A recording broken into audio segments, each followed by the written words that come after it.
you get a Table Read podcast, and you get a Table Read podcast. That's right, guys. Today we're talking about Oprah Winfrey, one of the most famous and influential people on the planet. And today we're actually reading a script about a fascinating and often overlooked piece of her history, an embroiled courtroom saga around mad cow disease. So stay tuned. Welcome to Popcorn Talk, featuring movie discussion, news, and interviews. Popcorn Talk. We talk movies. Yes. Little Whitney throwback for the 90s and for Oprah. I think this was the theme to her show for a while. Was it? I think so. Briefly. Yeah. I love it. Yes, that's right, guys. We're actually reading about Oprah today here on the Unproduced Table Read. If this is your first time tuning in, this is a show where we read Hollywood's hottest unproduced pilots and features and interview their writers. Today we have the brilliant Dan Williams in. Dan, thank you for being here. Of course, thanks for having me. We're glad to have you. We love your script called Beef versus Winfrey, and I think you very smartly, rather than writing a whole biopic about Oprah, focus on a very specific moment of her life, but managed to capture still who she is and kind of the zeitgeist of the era. So we'll have a lot more to talk about in just a little bit, but before we do that, I would like to introduce myself. Guys, my name is Jeff, and I'm surrounded by a group of brilliant actors, including Andrew Guy. I would love for you guys to introduce yourselves and the main characters you're playing today on the show. Hi, I'm Andrew Guy. Good morning, and I will be reading for Coin mostly today. I'm Adrienne Snow. I'll be reading for lawyer number 2. Just kidding. I'm reading for Oprah. No pressure. And I am Alexandra Miles, and I will be reading for Judge Robinson and Gail and numerous others. What's up, everybody? I am Timothy Michael, and I am reading for Lamunion and Dr. Phil today. And I'm Hudson Miller, and I'm going to be reading for Angler and Babcock. So Dan, I really like this script, and I think it's got as I mentioned, kind of a zeitgeisty element, really kind of capturing the 90s and like the specific moment you're writing about. But I would love for our listeners, for you to kind of give us the 30-second intro, maybe a little bit as to sort of why you chose to write it. Sure. Well, I grew up in Texas, so I feel like I knew a lot of the characters that were there. This takes place in Amarillo. And really the setup, what happens just before the movie starts, is Oprah did a show on dangerous foods. And if you remember, this is 1996, mad cow disease, everyone was talking about. Mm-hmm. And she had a vegetarian on who was talking about bad practices going on in cattle feedlots and stuff, and how they were feeding diseased cows to other cows, and that's how the disease spread. And really just a lot of fear-mongering going on. And Oprah, at the end of the episode, said that she would never eat hamburger again. Wow. And immediately, beef prices just plummeted. And so this is what the cattle ranchers responded with. Awesome. Okay, great. So with that, we're going to get into it, guys. This is a feature script called Beef versus Winfrey, based on the events that Dan just described for us. It's his script, and we're going to get into it right now. And remember, after this, we're going to have an amazing interview with him as well, so make sure you stick around. All right, fade in. Exterior cactus feeders day. A tractor rolls along dry dirt, towing 2 trailers, each with sprouts on one side, low to the ground with mealy brown slop flowing out into a line of troughs. Lumbering cows slowly make their way over to eat, and dozens of them, hundreds of them, trough after trough in a succession of fenced-off pens. Extending across the Panhandle Plains to the horizon, Chiron, Amarillo, Texas, May 1996. A white pickup speeds past, leaving a cyclone of dust behind. Interior, F-350 pickup truck, moving day. Inside the truck, a calloused hand grips the leather steering wheel, wearing a gold ring with a sea of diamonds. Paul Angler, 68, weathered features, crisp white Stetson, drives, with a young cattle feeder, Verl Lamunion, denim jacket, sunglasses right beside him. I admire what y'all doing over there in Parrotown. You run a nice lean operation. Huh. You mean we're small?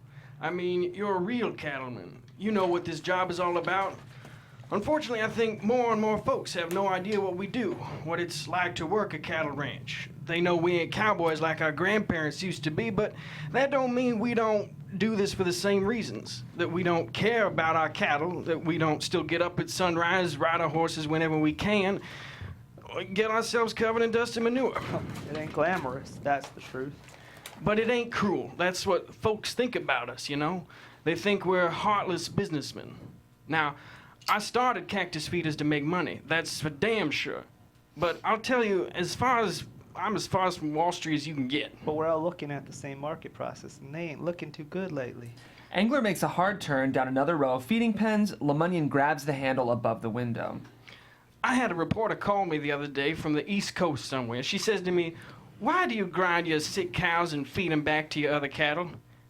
It's a serious question. That's what she thinks we do. I said to her, "Ma'am, First of all, these are herbivores we're talking about. They ain't got the teeth or the gut for meat. And second, my job is to keep my cattle healthy and well fed.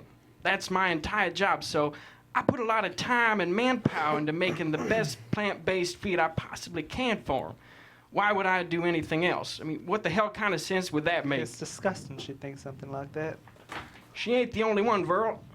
The picture out there is that I'm picking up dead cows in the middle of the night, tossing them in the back of my pickup, slicing them up, and dumping bloody cow parts into the feed troughs. Honest to God, that's what the public thinks I do. I'm surprised someone like you cares about public opinion of them. This ain't about me. It's about a whole goddamn industry. You were talking about market prices, and you were right. I've seen them. I've lost nearly $7 million in the last 3 weeks. 3 weeks, huh? Engler stops the truck and sets the parking brake. You've been paying attention to public opinion, too. I figured that. I heard you've been talking to other feeders. So it's true? I'm putting together a group of aggrieved parties. Plaintiffs. And I need you to be a part of it. This is the Alamo, and I can't face Santa Ana alone. The guys at the Alamo didn't make it, Paul. Yeah, but Texas did.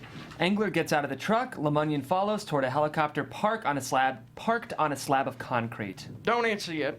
Let's take a ride first. Interior helicopter, moving day. Engler has replaced his hat with a pair of headphones and is strapped into a seat across from Lemunyon, who squints for a look out through the open helicopter door.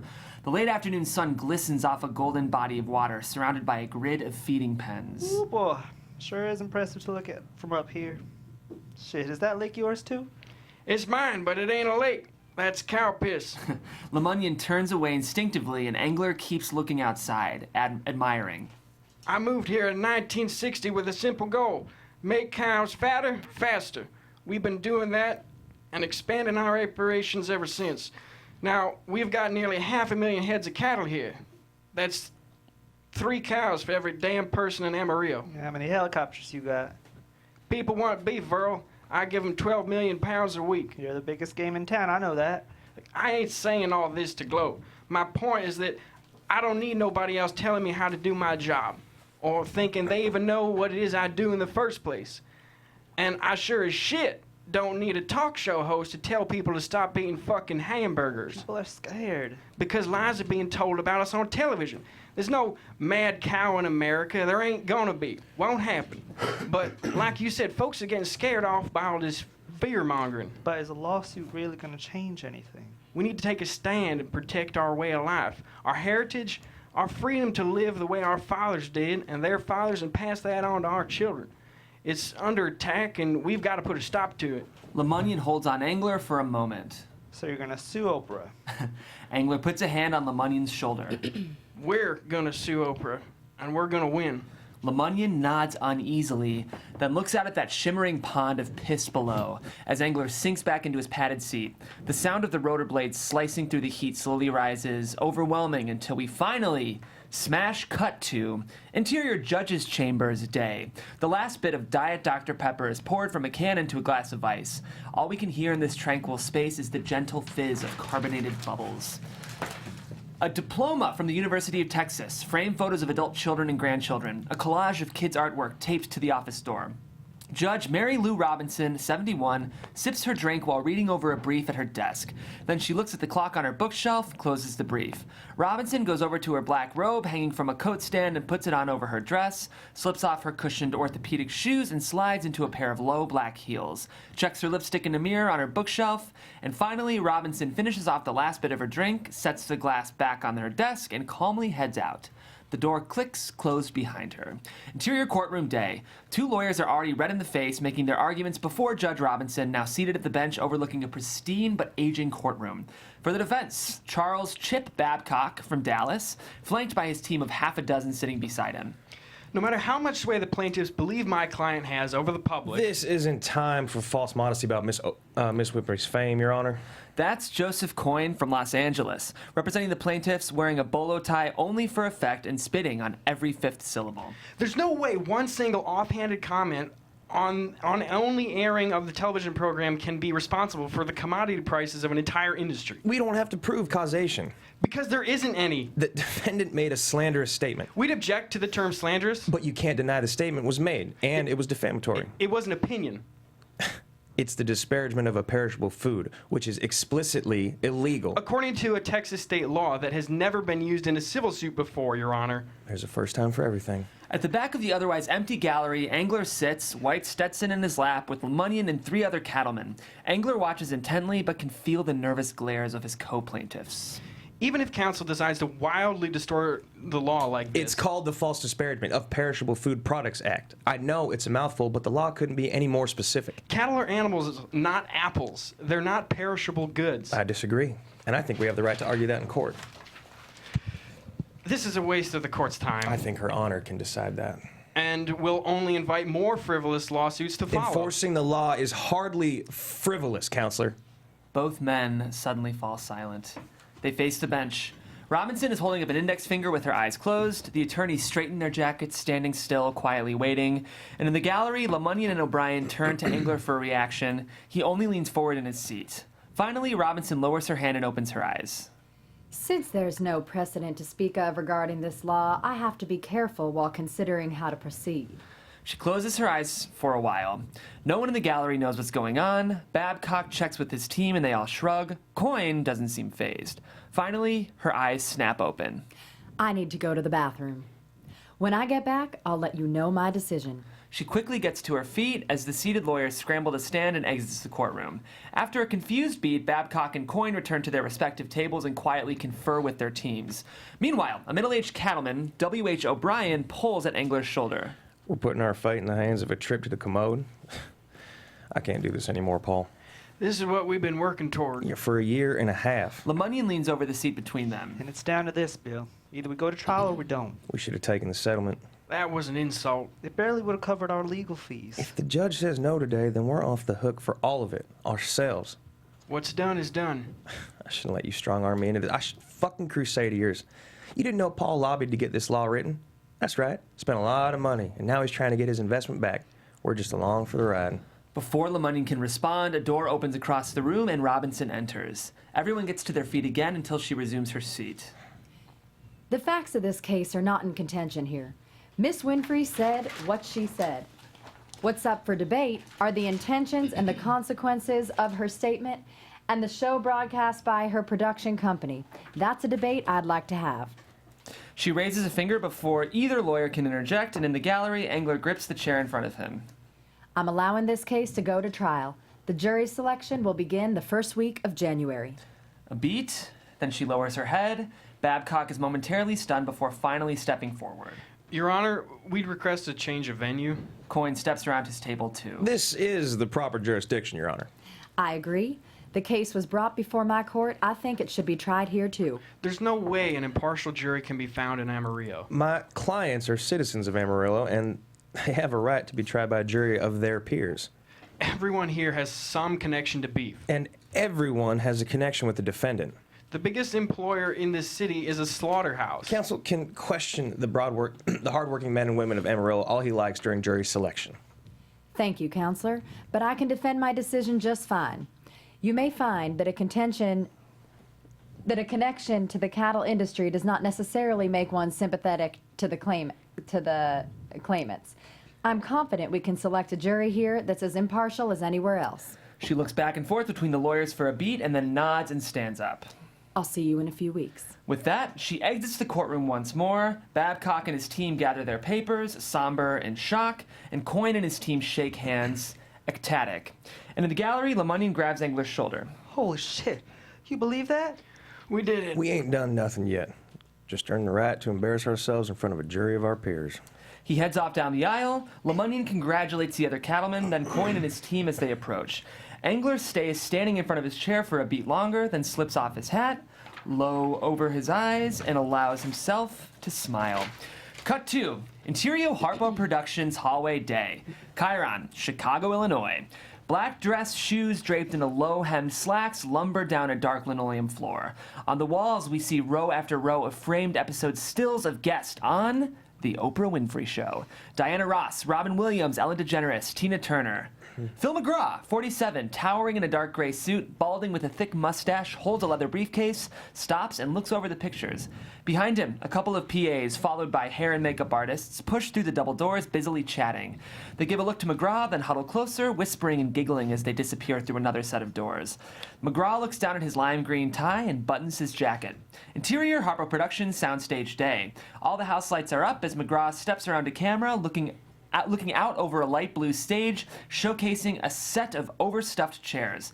Opposite are endless rows of seats, currently being vacuumed by a crew member. Around the corner, a walkie-talkie chirps, and a production manager wearing a headset spots McGraw and approaches. Can I help you? Y'all record the whole show right here, huh?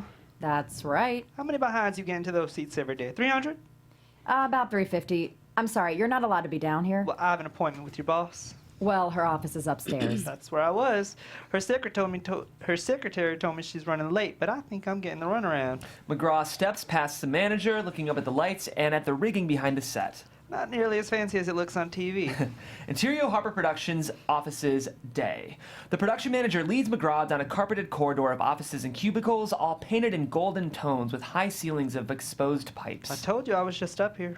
I want to make sure you found your way back okay. You want to make sure I actually have an appointment. A Cocker Spaniel darts in from the hall and follows McGraw, and up ahead, the manager leans over a secretary's desk. Hey, Alicia, I found this gentleman wandering around downstairs. He says he has a meeting. What's your name? She knows who I am. Do you? We tried to make a last-minute appointment, but it's been impossible to fit anything into her schedule this week. Told you. The manager and secretary finally turn to see McGraw a few yards back, on a knee as he pets the Cocker Spaniel. I'm getting the runaround, which is fine since Miss Winfrey's attorneys pay me by the hour pretty darn well, I might add. And I've been on the clock since I got on a plane in Dallas. The dog runs off down the hall and McGraw stands. Look, there's only so much time in the day. Everybody's busy, schedules get full. I understand all that. But it isn't my ass that's getting sued here. It's mine. Standing across from McGraw, holding the Cocker Spaniel in her arms, is Oprah Winfrey, 43, burgundy cardigan and matching pants, hair in a short coif, intimidating confidence yet inviting warmth. Sure is. So I think you better find time for a meeting. Oprah pets her dog for a moment, then turns and walks back into her office. McGraw follows. Interior, Harpo Productions, Oprah's office day. The cozy yet immaculate suite is decorated with murals and a built-in bookshelf full of Emmys, several couches, and a door leading into a huge walk-in closet. Two producers sit in chairs in front of Oprah's desk, Katie Davis and Jim Kelly. Producer Ellen Bakaitan sits on the floor with papers spread over an ottoman. Oprah sets the spaniel on one of the couches and points to each of the producers as she goes back to her desk. This is Katie, Jim, and Ellen. We're preparing for next month's shows. Everyone, this is one of my lawyers. Trial consultant, Phil McGraw. It's nice to meet you, Phil. But what do I need a consultant for? I thought you all were going to make this go away. Unfortunately, it's not going anywhere. This whole thing is so stupid. To get this upset over an honest reaction that I had, isn't that stupid? Well, it's dead serious. Maybe for you, but I don't have time. You need to wake up. McGraw drops his briefcase, grips the sides of Oprah's desk, and leans over toward her. You're in a dogfight here, and you're going to have to fight this all the way to the end, because if you don't, the line at the Sue Oprah window will get longer. So even if this case doesn't bankrupt you, the next ones will. I promise you that. Katie Davis closes her binder and gets up. We'll be down in my office. We can pick this up later. As she exits, the other two producers follow and close the door behind them. McGraw collects himself and moves to the seat across from Oprah. Don't ever raise your voice to me. Not in my office, not in front of my staff. Is that clear? Yes, ma'am. Good. This is dead serious, you said. I know you wish this whole thing wasn't happening, but it is.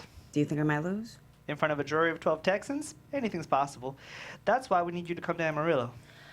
I already gave my deposition. One of the most degrading things I've ever had to do, sitting across from those smug lawyers. I'm not going to Texas. I won't give them the satisfaction. Forget about the lawyers. The jury needs to know you'll defend yourself. People need to see you fight this. Well, I can't leave Chicago. I have a show to produce. Figure something out. Easy for you to say. There's nothing easy about this. It's a trial, you understand me? A trial. They call it that for a reason. Oprah nods, considering, then looks over at McGraw's briefcase on the floor. You know, you have a little flair for the dramatic. I needed to get your attention. Well, you have it. As Oprah leans back in her chair and McGraw retrieves his briefcase, we pre-lap.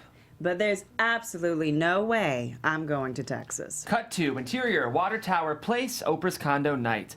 Oprah sinks into her sofa in the living room of the palatial 56th floor apartment overlooking the Chicago skyline. Oprah, you don't have a choice. Gayle King, 42, bob with bangs, oversized sweatshirt and jeans, loves giving Oprah shit, carries 2 glasses of wine from the kitchen where Stedman Graham, 46, salt and pepper mustache, dress rolled up, puts away dishes. Of course I do. Life is all about the choices we make. Okay, but sometimes those choices are made for you. That's the situation you're in right now. She hands Oprah a glass and sits down across from Well, her. they're going after me for a reason. You're a target. For being too successful. Anyone else in this country is celebrated, but I need to be put in my place. Oh, stop pouting. Gayle finishes her glass as Oprah glares at her. I'm not saying you were wrong about any of it. I know what's going on here as well as you do, but whining and wallowing, it's not you. What are you afraid of? Stedman sets the bottle of wine on the coffee table in front of Gayle and steps behind Oprah to rub her shoulders. I don't like being told what I can and can't say. You've been dealing with that forever. That's not what's got you scared. I'm not scared. Mm-hmm. I'm not. I'm resentful. I don't appreciate being interrogated. Having my integrity called into question, putting my company under the spotlight. Lawsuits have a way of airing all your dirty laundry, sure. Well, that's why I wanted to settle. I told my lawyers to end this.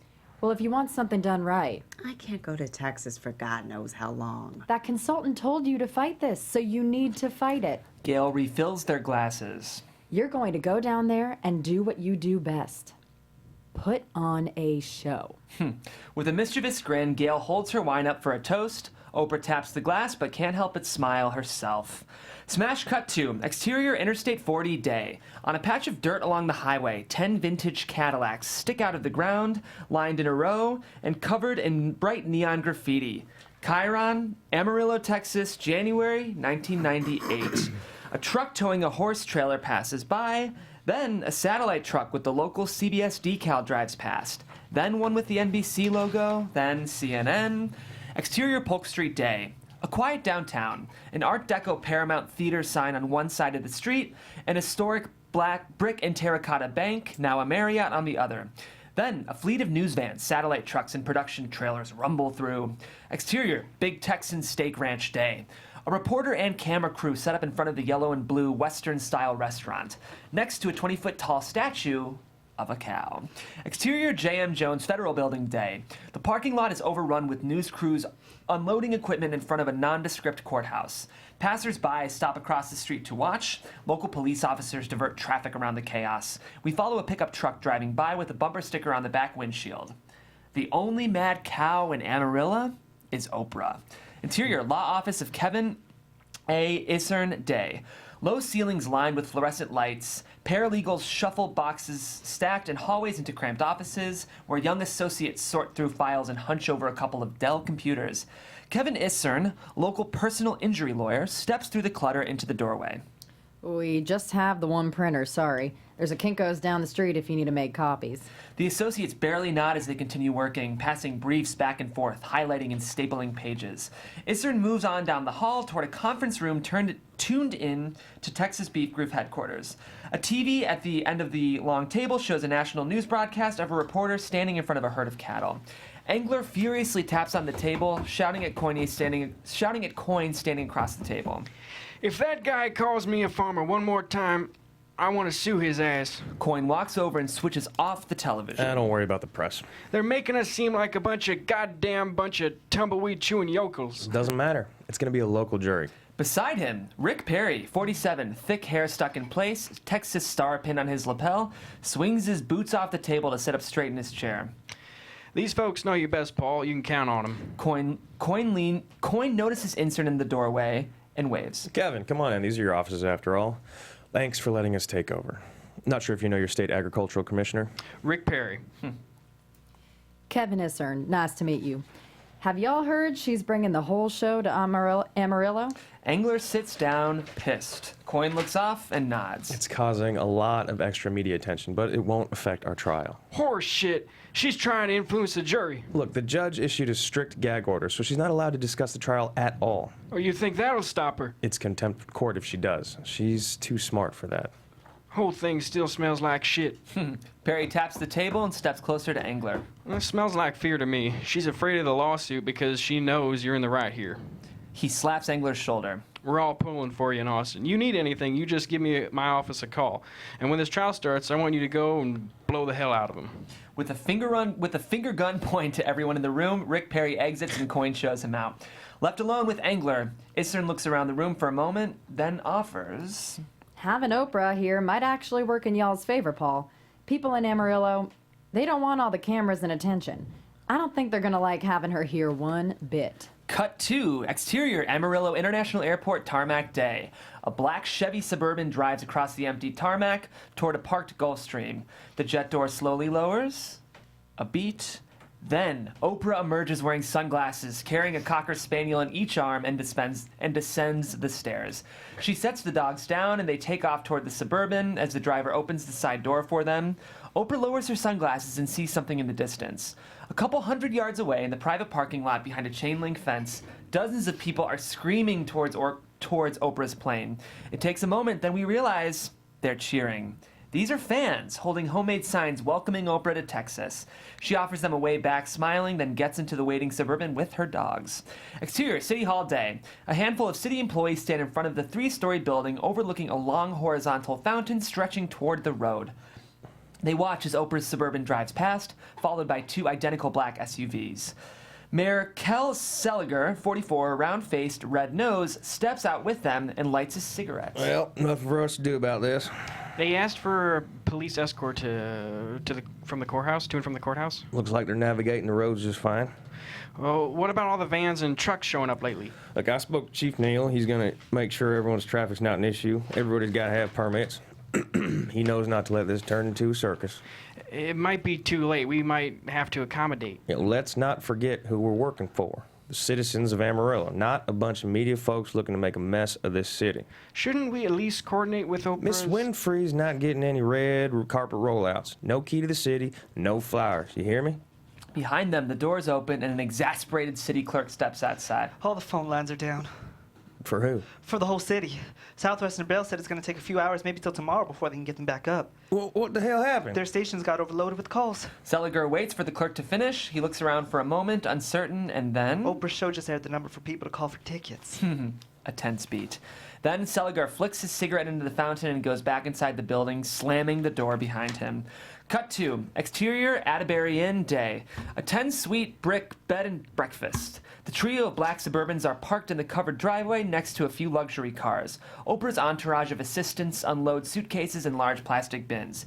Interior Atterbury Inn day. Inside, the 2 Cocker Spaniels run from room to room. Racks of clothes are hauled upstairs. Sheets from the beds are pulled off and replaced. Blackout drapes are pulled and closed for privacy. In the living room, several producers, Katie Davis, Ellen Bacatan, and Jim Kelly among them, put up index cards on a portable corkboard. In the dining room, Babcock and his team of attorneys organize folders and briefs. And in the kitchen, Howard Lyman, 59, big glasses, former cattleman turned animal rights activist, searches the refrigerator. Lots of yogurt, cottage cheese, chicken salad. Finally, he takes out a jar of peanut butter and starts slicing an apple open on the counter. Is this the best food you could find here? Lyman shrugs as Oprah opens the refrigerator. Oh, look at all this yogurt. Nothing tells people you're on a diet like a fridge full of yogurt. I don't eat it. That's right, you're like a super vegetarian. Ethical vegetarian. Some people, they call us vegans. Oh, vegans. All right. Well, hope you don't mind, but I'm going to be stress eating my way through some low-fat raspberry yogurt. Lyman hands her a plastic spoon as she takes a seat on a bar stool across from him. It's been almost 2 years, but I keep playing that episode in my mind over and over, even though I've never actually seen it. How many times have you watched? Well, not since it aired. Really? I can't go back and change anything. Not that I would. Nothing to do but move forward. Well, I'm sorry to have gotten us into this trouble. I invited you on my show. You were my guest, and you said what you needed to say. There's nothing to apologize for. But don't expect to be invited back anytime soon. Fair enough. They both look over as Babcock enters with Phil McGraw. I'm in Texas. Moved my whole show all the way down here. Are you happy? Can't you tell? He holds on her, expressionless. Oprah points at him with her yogurt-tipped spoon. I'm going to get you to smile by the end of this. Babcock takes the stool next to Oprah. Before you begin taping, I want to make sure that you're clear on the judge's directive. No talking about the trial. I understand. You can't be seen as sending any kind of a message to the jury or trying to sway. I said I understand. Babcock nods, gives an uneasy look to McGraw, and Oprah notices and stands. I'm sorry if it makes you uncomfortable, but I'm doing my show. Maybe I don't have any control over what's happening with this case, but I do have some control over the court of public opinion.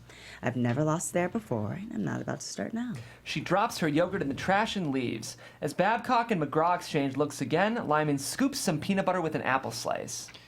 Do you think we could get any hummus? As he crunches into a snack, we cut to exterior Amarillo Little Theater Day. Close on, a freestanding brick sign. The Amarillo Little Theater presents, and beneath, The Oprah Winfrey Show. A group of fans gathers near the sign, hundreds of them, in a line stretching down an otherwise empty block to a parking lot filled with production and talent trailers. Interior Amarillo Little Theater Day. The audience is on their feet applauding. The stage is nearly identical to the one in the Chicago studio, but the lights are hung lower and there are a few grandstanded seats. The large screen behind the stage shows Oprah in Texas. Oprah, dressed in a red pantsuit with a red turtleneck, holds a microphone and stands just off stage. Finally, she walks out, waving at the audience. They're clapping and cheering wildly for her. Eventually, they settle back into their seats and Oprah takes center stage. Well, I'm in Texas, I guess you heard. The audience cheers and laughs, and Oprah offers a wry smile. You also heard I'm not allowed to talk about why I'm here, so I ain't saying nothing about it. She pulls her finger over her lips to even more applause. We see producer Katie Davis watching from off stage, laughing despite herself. While we're here, I thought I'd get to know the Lone Star State. That's what y'all call it, right? The Lone Star State? I thought I'd get to know some of the fine folks here a little better. Folks like Patrick Swayze. Holds, and then? And country music legend Clint Black. Holds again. We'll have plenty of incredible guests and surprises, so tell all your friends we are bugging for tickets. Who are bugging you for tickets, not to worry. We can't say why, but we're going to be here for a long time. As the audience claps, Oprah smiles into the camera for a long, satisfying beat, and then we cut to exterior Seliger home evening. Kel Seliger gets out of his Buick, parked in the driveway under a sprawling oak tree, and flicks his cigarette into the street. Nearly a dozen cars are parked in front of his house, including a black Suburban across the street with a driver wearing sunglasses and watching through the window. Seliger looks up and down the block one more time, curious as he reaches the front door. Interior Seliger home continuous. As Seliger enters, we can hear a fury of women's voices and laughter nearby. Nancy, you having a party I don't know about? Kind of. Seliger rounds the corner to find his wife, Nancy Seliger, getting up from their sofa, crowded into the living room with several other housewives, plates of crackers and fruit, wine glasses and a few open bottles, paperbacks stacked around, and Oprah suddenly shaking his hand. You must be Mayor Seliger. So nice to meet you. Oh, he knows who you are. The women behind her laugh. This is my first time in Amarillo, and I must say I really am enjoying myself. It's a wonderful city. Well, thank you. Thanks to your lovely wife, who was kind enough to invite me to her book club. Was she? It was so nice of her. And since I really don't know anyone here, I thought it would be the perfect opportunity to get a lay of the land. Well, my wife is very generous. And her friends, oh, you ladies are too much, too much. As they giggle behind her, Oprah takes Nancy's hands. Thank you again for inviting me to your beautiful home. I should be getting back now. To Seliger. We're staying at the Atterbury Inn, which I heard they're calling Camp Oprah. Don't you love that? And now, thanks to your wife, I know where to get my hair done while I'm here. So I'll be just fine. Oprah waves a goodbye to the other housewives and lets herself out through the front door. Seliger watches her cross the street to her driver and waiting Suburban. Quietly seething, Seliger turns back to his wife and she shrugs. What? She's very nice. Nancy goes back to her friends in the living room as Seliger closes the door.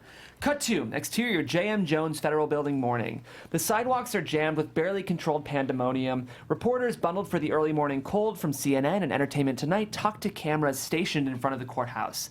Fans cheer while holding signs. God and Oprah are number one in our hearts, and Go Oprah!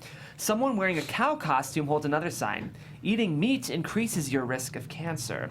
A group of people in marching band uniforms play the Andy Griffith Andy Griffith Show theme song with kazoos. Everyone rushes toward the front steps of the building as a black Suburban approaches. Police officers have to hold back the crowd of onlookers and shouting reporters. Babcock exits the SUV, followed by Oprah and McGraw, who blocks her from the camera like a bodyguard. They quickly climb the stairs and enter the courthouse. Further down the sidewalk, Engler, Lamunyan, and O'Brien approach with Coyne and the other lawyers. Noticeably, no cameras are pointed their way. And what the hell happened to our hometown advantage? Engler shrugs O'Brien off and pushes his way through the jostling reporters toward the entrance. He leers at the cow costume on his way up to the steps, then takes his hat off as he goes through the front door. Interior courtroom day. Silence inside. The seats in the gallery are packed, but there's no cameras and certainly no cheering. Coyne and his team sit with Engler and the other plaintiffs at one table. Babcock and his colleagues sit with Oprah and Lyman at the other. McGraw sits in front of the gallery directly behind them, keeping his own notes. From behind the bench, Judge Robinson addresses the potential jurors seated in the box and off to one side. So, on behalf of the state of Texas, I would like to thank y'all for your service. I will be handing things off to the attorneys representing both the plaintiffs and the defendants who will ask about yourself and your beliefs.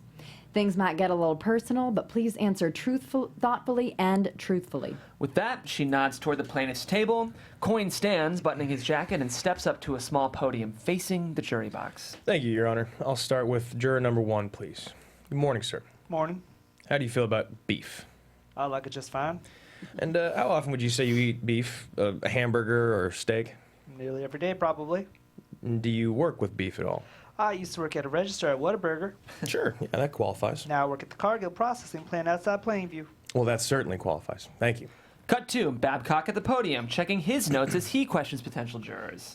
Are you familiar with any of my clients, Miss Johansson? Of course. I watch her show every day after I pick my kids up from school. Would you say that you're a fan of Miss Winfrey's? Big fan. Hi, Oprah. Cut to Coyne questioning another juror. You've never seen the Oprah Winfrey show? I don't own a television. So you have no idea who she is? I know who she is now. Someone gave me a button with her face on it just the other day.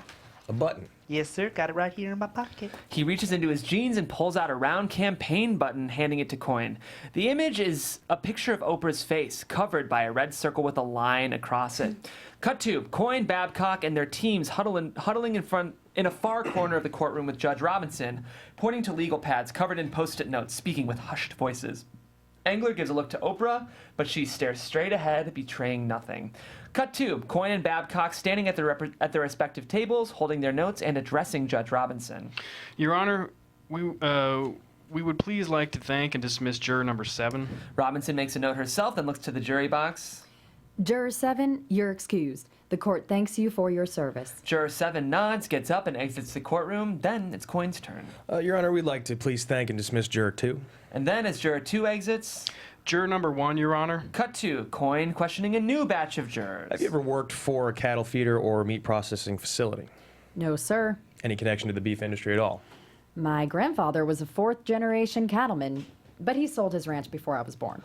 Behind Coyne, Babcock taps his pencil on his legal pad before making a note, and we cut to now Babcock is at the podium. Juror number 10, are you familiar with any of my clients? I've seen Oprah's show a few times. Did you watch the episode in which my other client, Mr. Lyman, appeared? No. Never seen him before. Cut to Coyne leaning against a podium, scrunching his face. And you're not a... I have trouble even saying the word myself, so forgive me, but you're not a vegetarian, are you, ma'am? Lyman clenches his teeth. No, sir. I've been eating meat all my life. Cut to Coyne and Babcock huddled in the corner with Robinson again. And we cut to jurors filing out of the box, replaced by new ones as the waiting pool of potential jurors in the gallery dwindles. Cut to Coyne passing notes back and forth with his legal team. At the other table, Babcock rearranges post-its on a file folder. Both lawyers look back toward the jury box, whispering. Noticeably, juror number 5 and juror number 10 are still there. Judge Robinson finishes a glass of iced Dr. Pepper. What do we think, counselors? Coyne stands. The plaintiffs are satisfied with the juries assembled, Your Honor. Robinson makes a note, then looks to the other table. Babcock leans in close to Oprah. I think this is the best we're going to do. Oprah glances at the jurors again. 8 women and 4 men, all white. She looks to McGraw behind her, and he nods in agreement. Finally, Oprah does as well, and Babcock stands. Your Honor, we're also satisfied with the jury as assembled. Very good. Thank you, counsel. For those of you not selected, your jury duty has been fulfilled. You can go back to the main office to check out. Thank you for your time. As the potential jurors get up to leave, McGraw folds up his notebook and exits as well. Robinson turns to the jury box. This may not be a house of worship, but the court of law is a sacred institution. As such, I expect everyone to treat it with respect. That includes the way you dress. She surveys the entire courtroom. Moving forward, I expect everyone's Sunday best. Suits and ties for men, skirts and dresses for women. Oprah looks down at her pantsuit, then leans back toward Babcock and whispers. Is she serious? I wouldn't test it. Judge Robinson motions toward the jury box. Now, if you will all please stand, our clerk is going to swear you in. Cut 2. Interior Atterbury Inn living room night. Late at night in the downstairs den turned production office, Ellen Baccatin is passed out on a couch with a blanket draped over her. Katie Davis has fallen asleep in a chair with a thick binder open on her lap.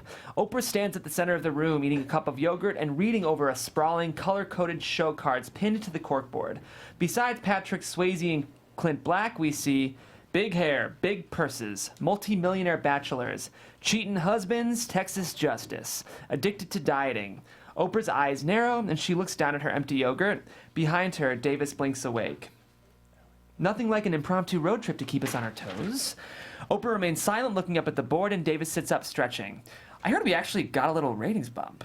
In a horse race, you have to keep your head down. And don't look back at how the other horses are doing. I know we're not looking back, but considering we've had to pull together, I'd say the shows we have gone pretty well so far. So far. What's wrong? Oprah shakes her head. Davis leans forward, concerned. If something's not right, you should tell us. I will. You know, we're working as hard as we can for you. We've all left our families back in Chicago to be out here. If you want to go home, then go. Davis tenses, Oprah exhales, and finally turns around. I'm sorry, that wasn't fair. I know everyone's sacrificing, but you shouldn't have to. This lawsuit shouldn't involve you. But it does. We're a part of Harpo, too. Oprah nods, then leaves, and Baccatin rolls over on the couch. There's a ringing endorsement. She's under a lot of stress. Then she needs to sleep before she really gets cranky. She gets up and drags her blanket upstairs, leaving Davis confused and concerned. Interior Atterbury Inn dining room night. McGraw stands in the doorway to the kitchen, watching as Babcock, tie off, sleeves rolled up, proofreads some papers at the table with his associates buzzing around him. You can file all the motions you want, but that judge isn't going to change her mind. She has to interpret the law as written. A jury has been selected. She's going to leave it up to them. I'm telling you, the judge is going to see this through to the finish. What are we doing now? Babcock looks up as Oprah enters, and the associates momentarily freeze, and the room settles. We're trying to get the suit thrown out. It's clearly been filed under a law that doesn't apply here. Oh, haven't we tried this before? Of course. Hasn't worked. So what's different? Nothing. Babcock leans forward, ignoring McGraw, to Oprah. If it doesn't work, then it's the argument we'll make to the jury. The jury isn't going to be able to follow. Give them some credit. I am. I have trouble following all of this legal jargon. I can walk the jury through it. Oprah sits down across from Babcock. Then let's go. Explain it to me. This lawsuit was filed under what's known as the veggie libel law. Veggie libel. That's exactly what the jury is going to say. Under the law, you're not allowed to make any false claims about perishable foods. I never said anything false. It doesn't matter. It matters to me. Look, I know it does. But the point we're making is about the perishable foods part of the law. Perishable foods are ones that go bad if you leave them out. These plaintiffs raise cows. The cows, last I checked, don't spoil, and they stay out in the sun too long. Oprah nods slowly, smiling as she looks over to McGraw. Makes sense to me. McGraw holds up his hands and wants no part of this. Let's do it. She smacks her hand on the table, decision made, and gets up to leave the dining room. Babcock glances at McGraw with a smug grin, and McGraw rolls his eyes. Don't blame me when you put the poor jury to sleep tomorrow. He ducks out to the kitchen as Babcock and his team hurriedly get back to work. Cut 2, interior courtroom day. Oprah, now wearing a long skirt, watches as Coyne steps around from the plaintiff's table and approaches the witness stand where Engler is seated. Could you please start by introducing yourself to everyone? Sure. I'm Paul Engler, owner of the Cactus Feeders Incorporated. And you're one of the plaintiffs in this case. That's correct. And why did you file this lawsuit, sir? I make my living by raising and selling cattle, and I filed this lawsuit because things were said about me and my industry on national television that are not true. They're lies, and I lost a lot of money because of it. I had to lay off employees, hard-working folks who did absolutely nothing wrong. I'm doing this for them. Coyne waits a moment as the jury takes this in, then he steps aside and gestures toward the defense table. Now, there are multiple parties named in the lawsuit, but I want to start with the defendant, Howard Lyman. What did Mr. Lyman say on the Oprah Winfrey Show that caused you and your peers harm? He said we were feeding sick cows to our healthy ones, and that would make them sick too. And is this true? Hell no. Sorry, ma'am. We've never done anything like that. Never would. Now, why would Mr. Lyman say something like that? Babcock stands. Objection, Your Honor. He's asking the witness to speculate. I'll rephrase. Have you ever heard a claim like this before?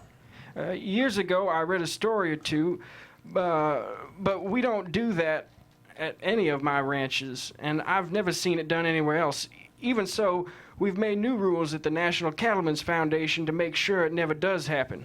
And have there ever been any cases of mad cow disease in the United States? No, never. And if someone said they were scared to eat beef because... I'd tell them they've got no reason to be. It's completely safe, always has been.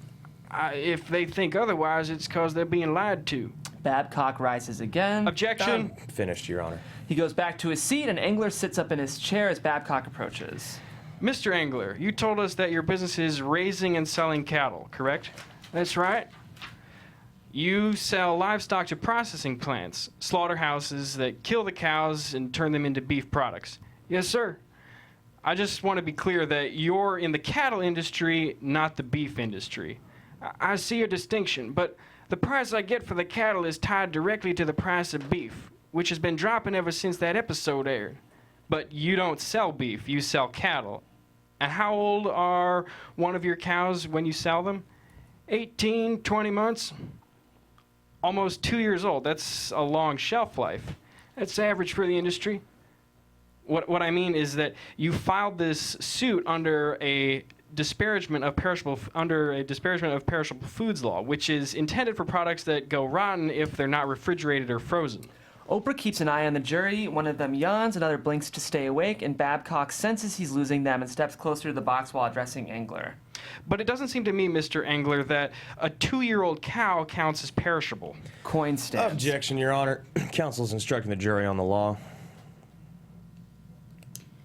Please refrain from testifying for the witness.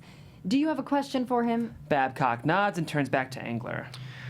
Why do you think cows qualify as perishable foods? I sell beef cattle. Maybe you have a taste for frozen burger patties, but beef is best when it's fresh, straight from the butchers, and it doesn't last long after you buy it. Ask anyone, mostly 'cause you go home and that night and cook it. So I'd say beef is very perishable. The jury nods, following along now. Behind Oprah, McGraw subtly shakes his head. Babcock returns to his table, slightly flustered, and picks up his notes.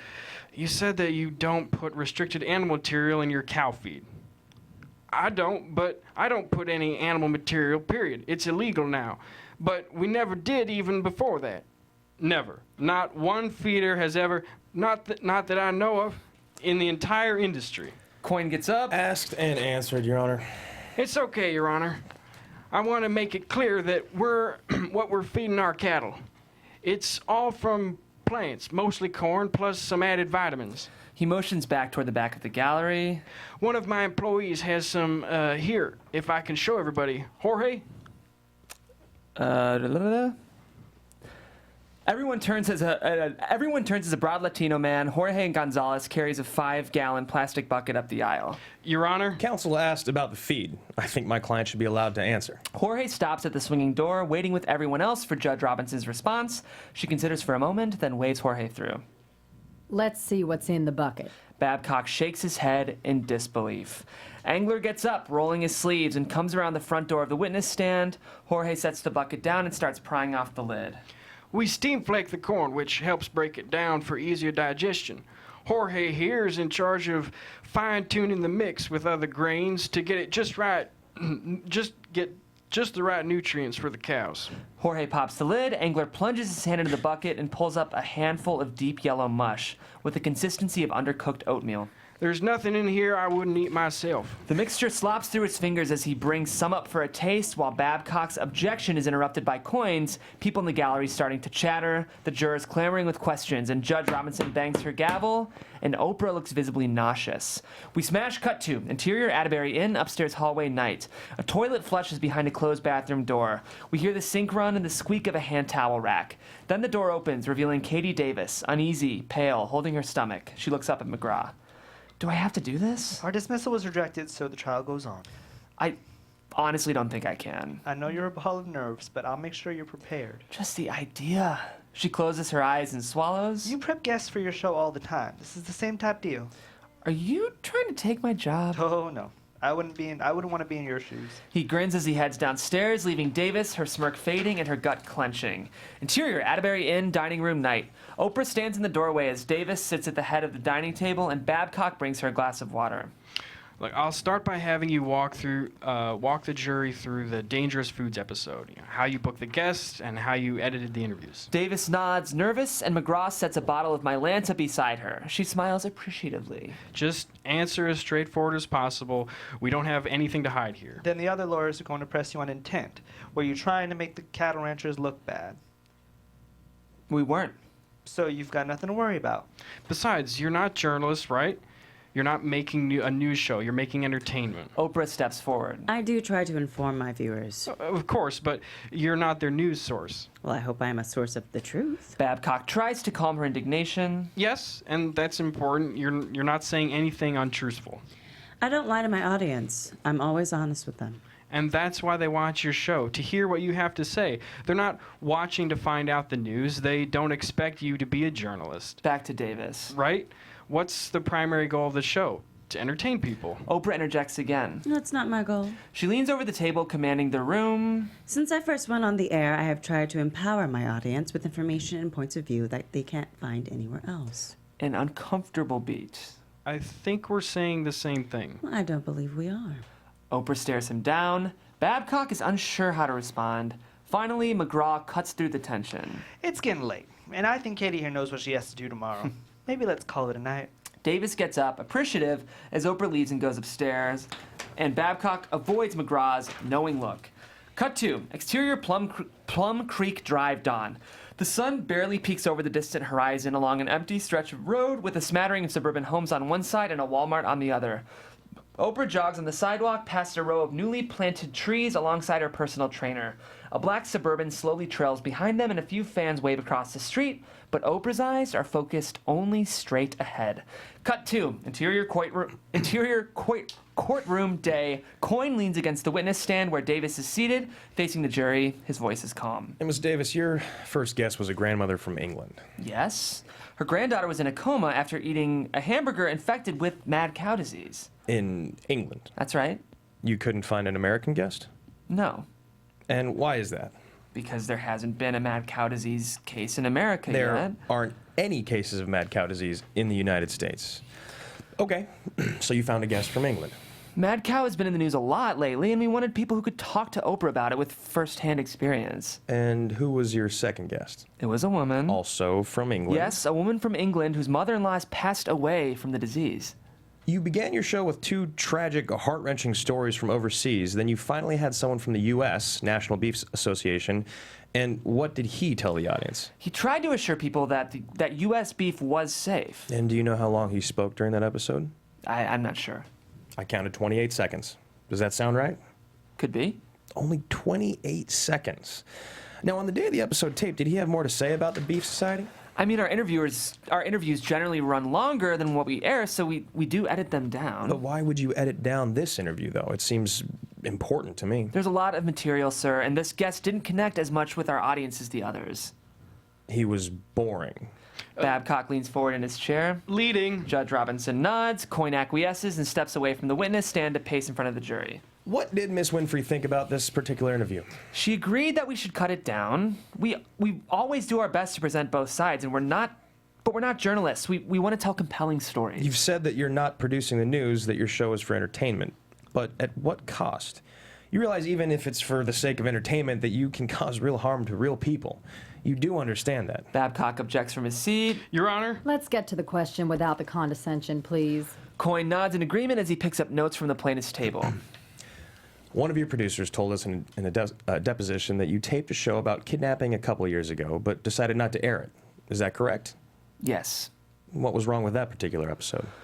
We thought the show presented a lot of details about kidnapping, and we thought we might inadvertently encourage someone who didn't already have the idea. You thought you might encourage a kidnapper. You believe that you have an influence over your audience like that. We thought it was an unnecessary risk. Of course, especially for Miss Winfrey, who could be a target for such a crime. Was she the one who decided to cancel the show? There were several producers involved in that decision, myself included. But ultimately, it's Miss Winfrey's decision.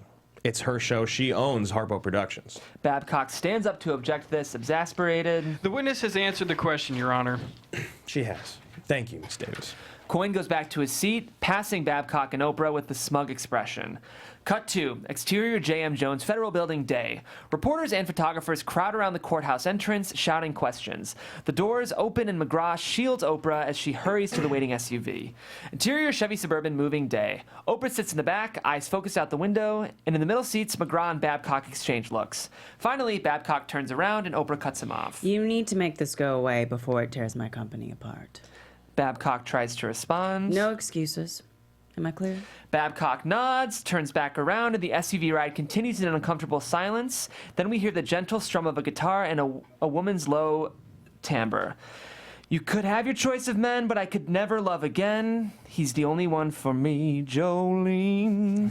Cut to interior Golden Light Cantina night. Inside a Roadhouse-style joint with Longhorn neon signs and a painted mural of old guys in trucker hats with beer mugs, a handful of regulars face in front of the bar where a singer with short red hair perches on a stool with a guitar.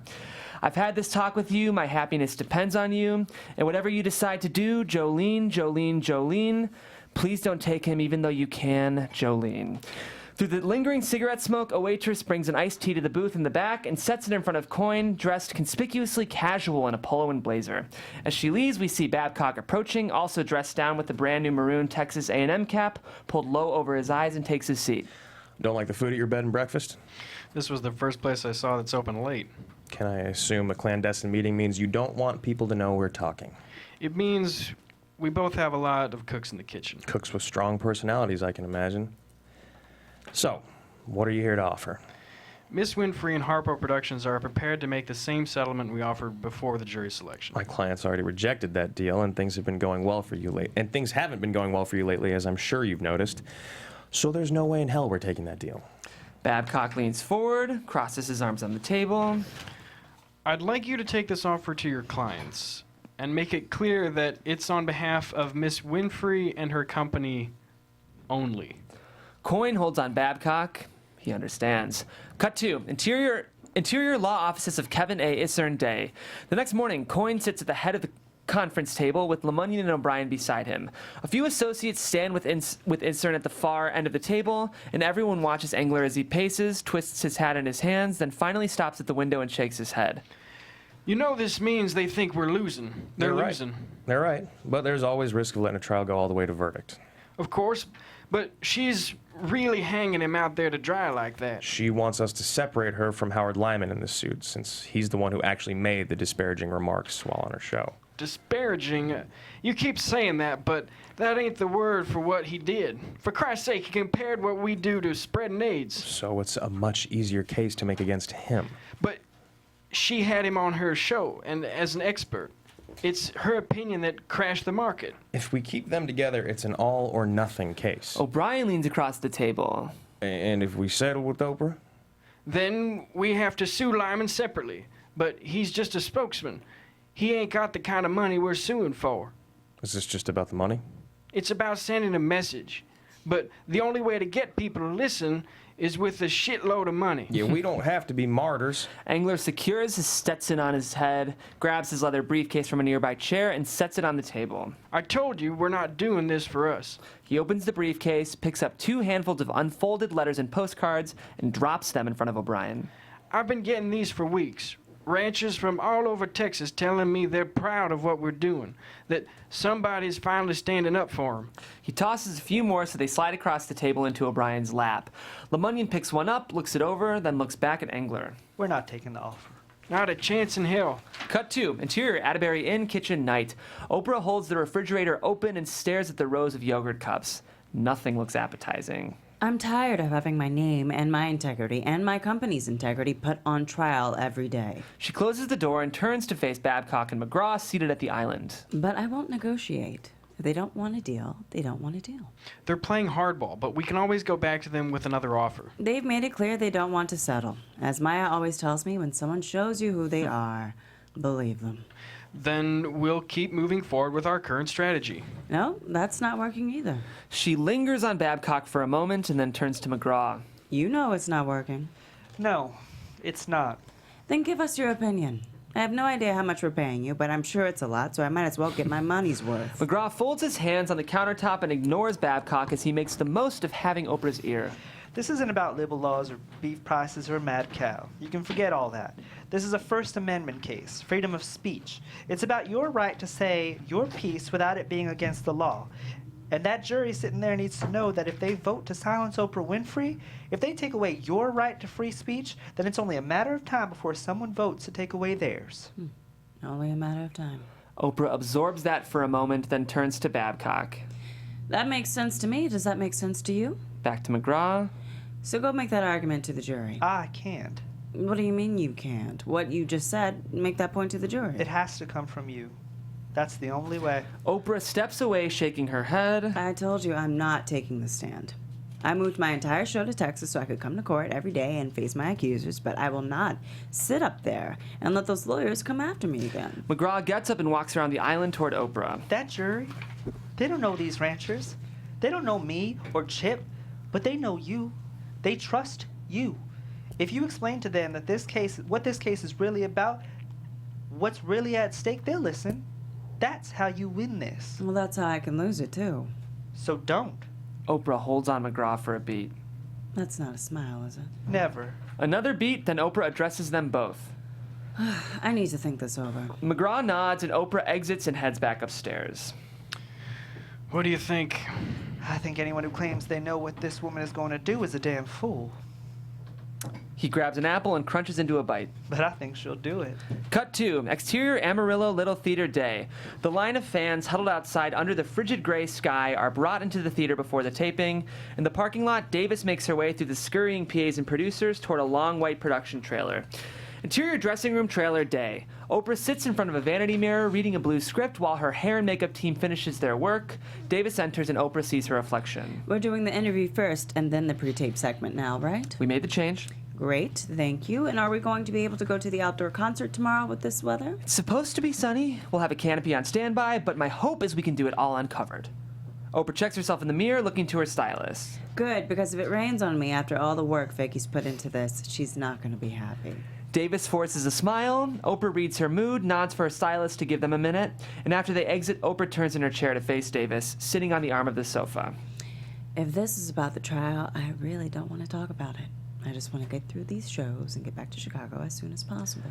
I know, but I just wanted to say I'm sorry. Don't need to apologize. I should have protected you more. I shouldn't need to be protected. Oprah taps her fingers together, collecting her thoughts.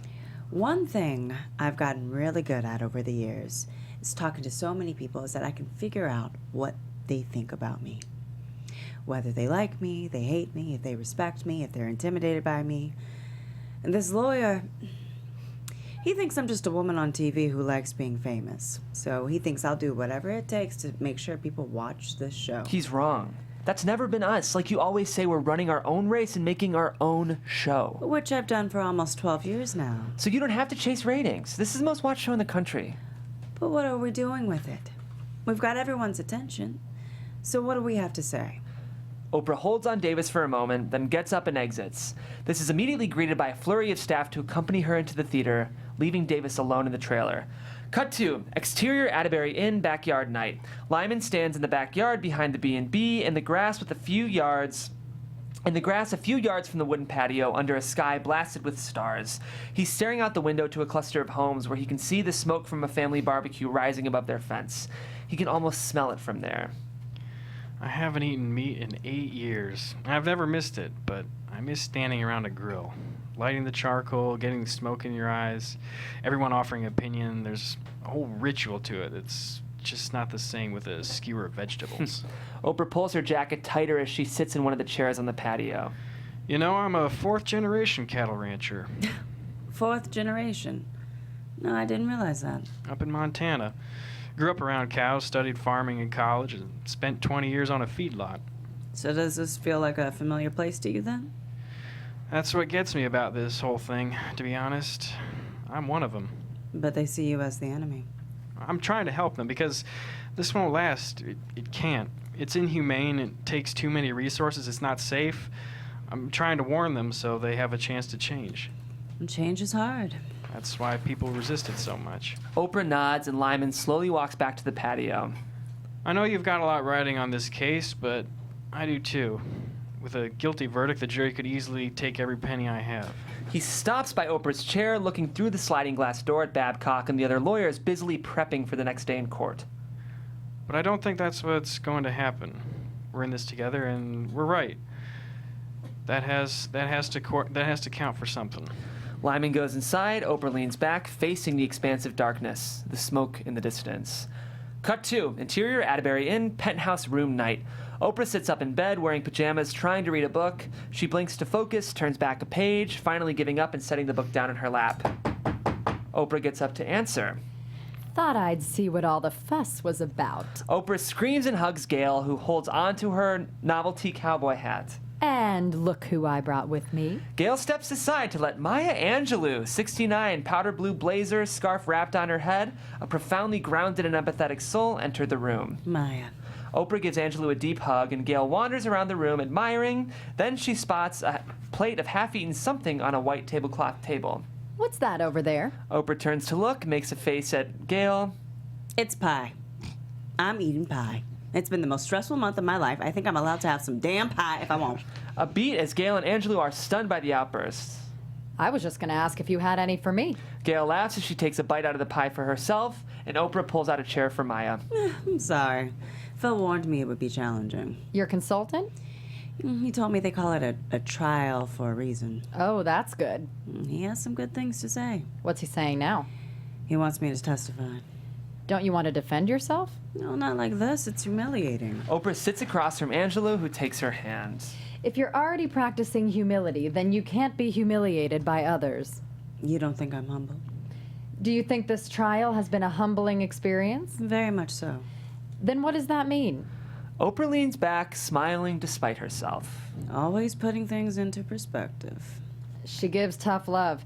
If you want comfort, stick to the pie. Gail finishes the dessert, then goes to sit on the edge of the bed. Angelou keeps her eyes on Oprah.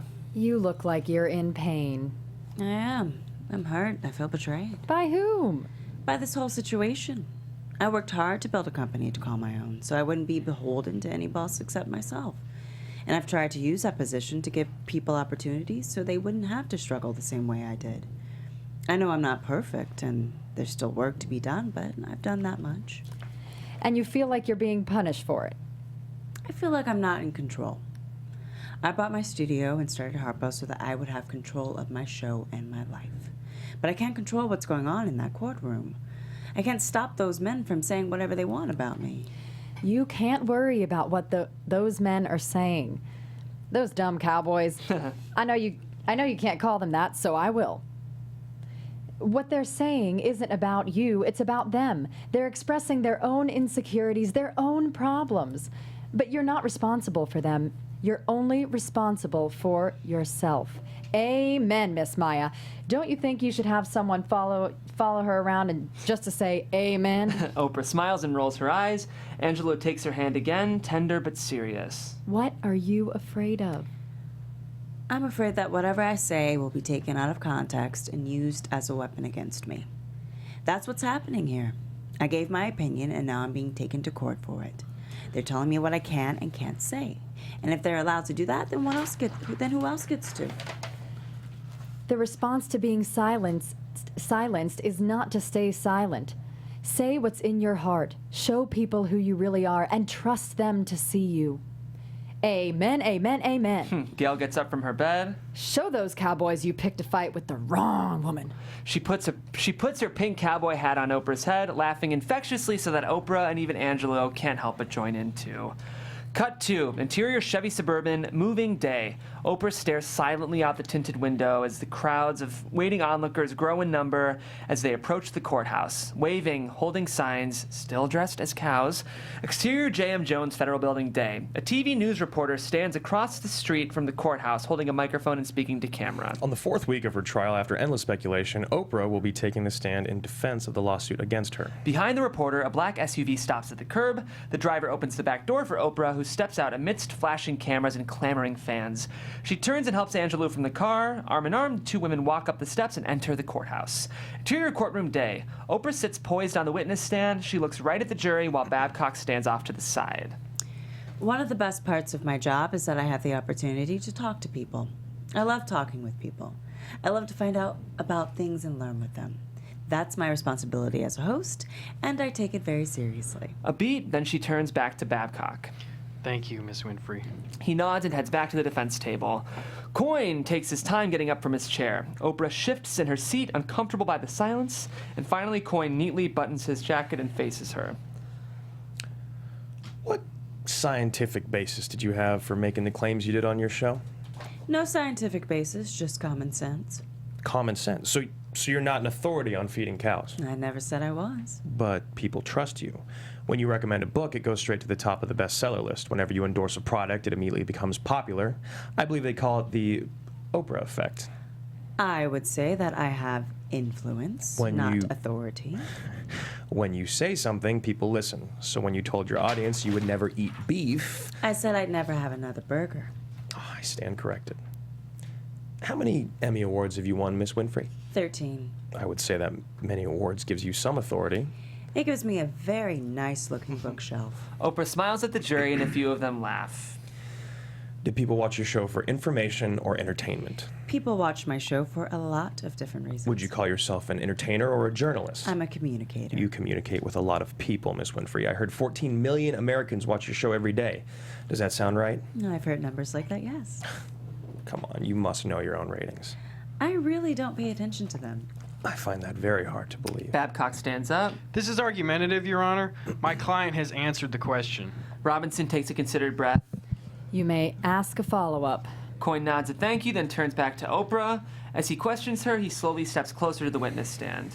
I find it hard to believe you don't check your ratings because your show makes money based on the advertising rates, correct? My show makes money from syndication fees, actually. Broadcasters pay us, and they sell the advertising on their own. But you can charge higher fees if your show gets higher ratings. Well, those contracts are long. Episode-to-episode ratings don't matter to me one bit. You wouldn't have a show if nobody watches it, so you must care what your viewership is. I don't make my show just to get viewers. This isn't Jerry Springer you're talking to, okay? Calling your episode Dangerous Foods sounds sensationalist. I am not a sensationalist. You don't try to scare people? I don't make those kinds of shows. You don't care about lying? Of course I do. Unless it's to get ratings, of course.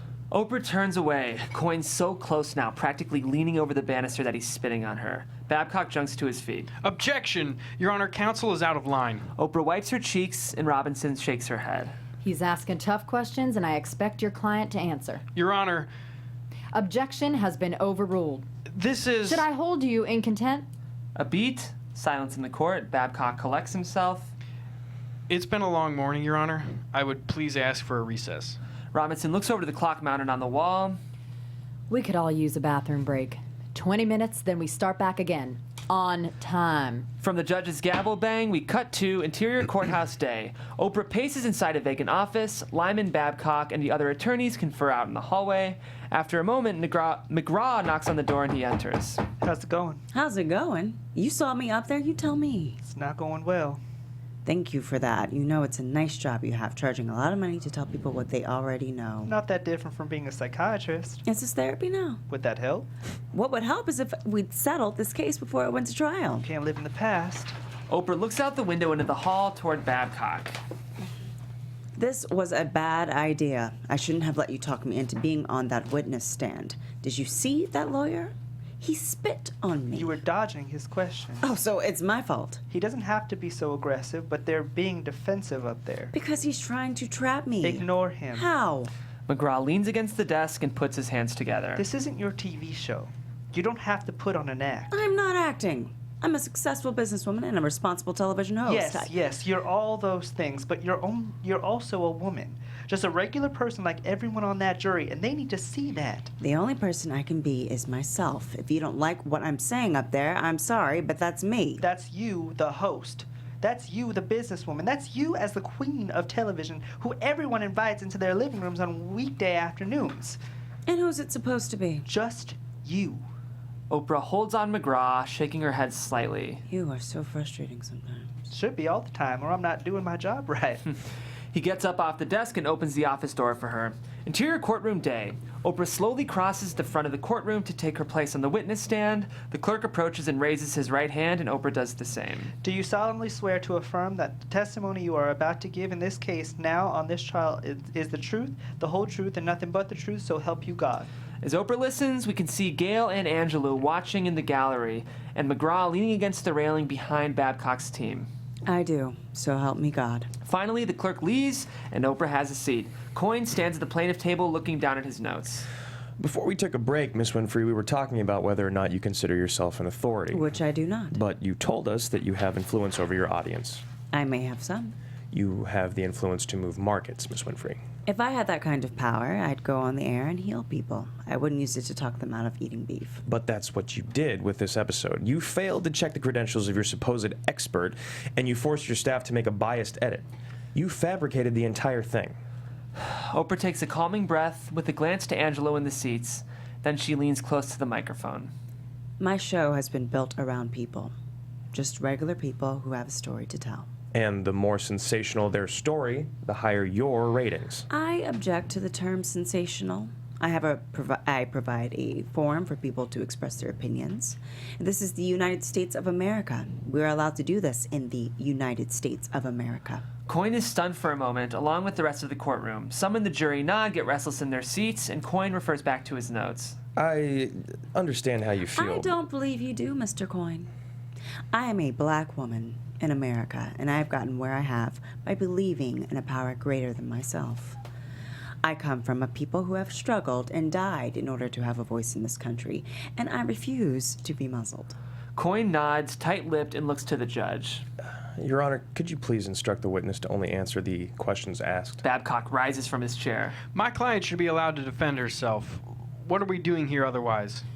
That is an excellent point. And I would appreciate not being told what instructions to give in my courtroom. Miss Winfrey, you may continue with your response to Mr. Coyne. Thank you, Your Honor. She looks down for a moment, then gives a look toward McGraw. He nods encouragingly, and Oprah turns toward the jury. I grew up poor. First at my grandmother's in Mississippi in a home with no indoor plumbing. Then I went to live with my mom in inner city Milwaukee, but I barely saw her because she worked so much. And I was raped.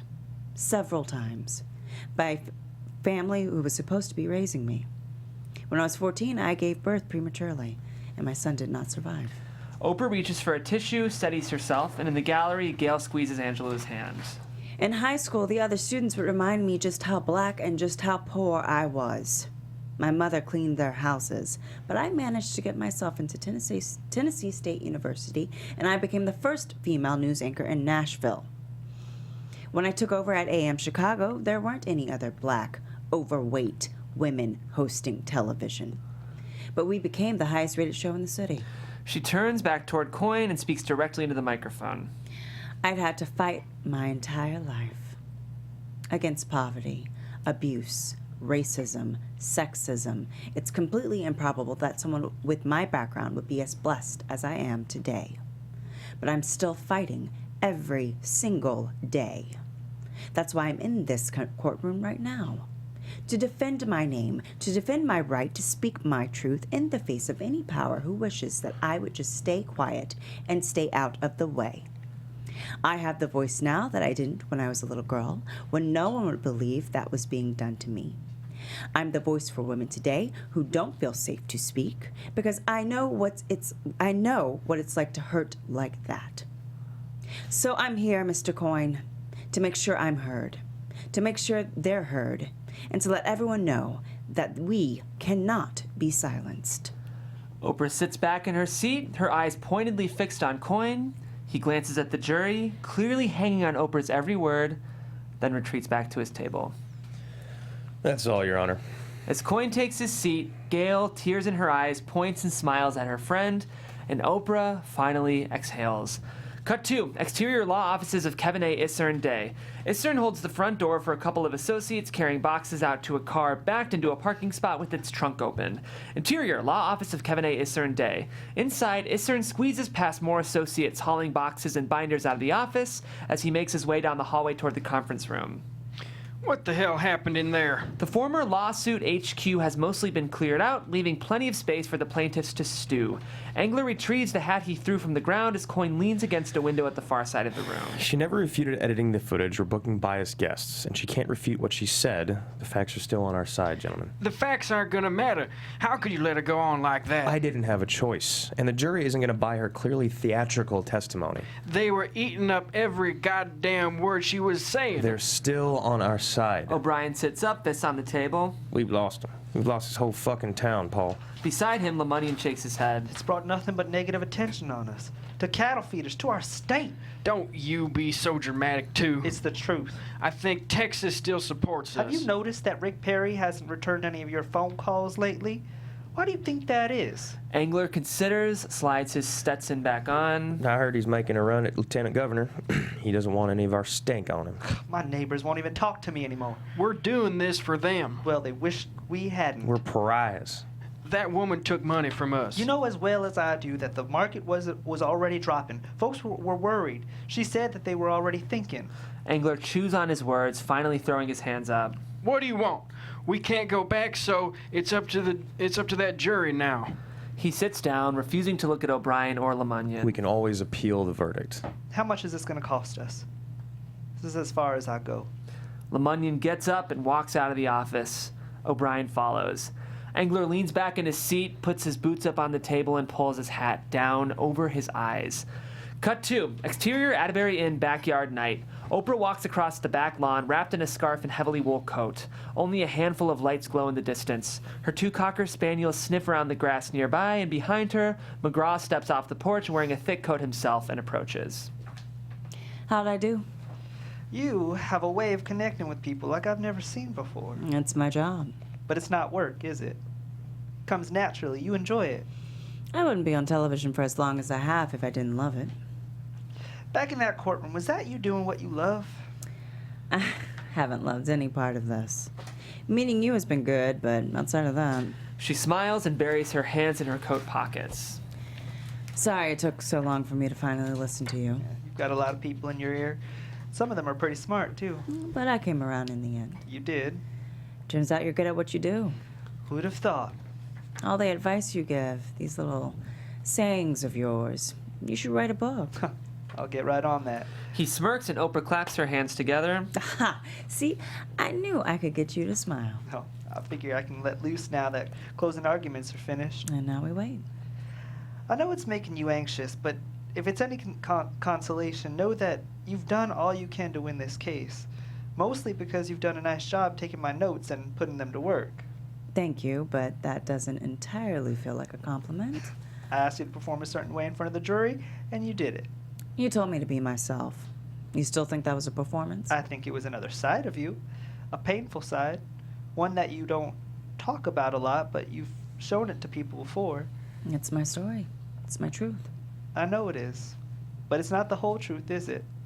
You're saving something in the tank.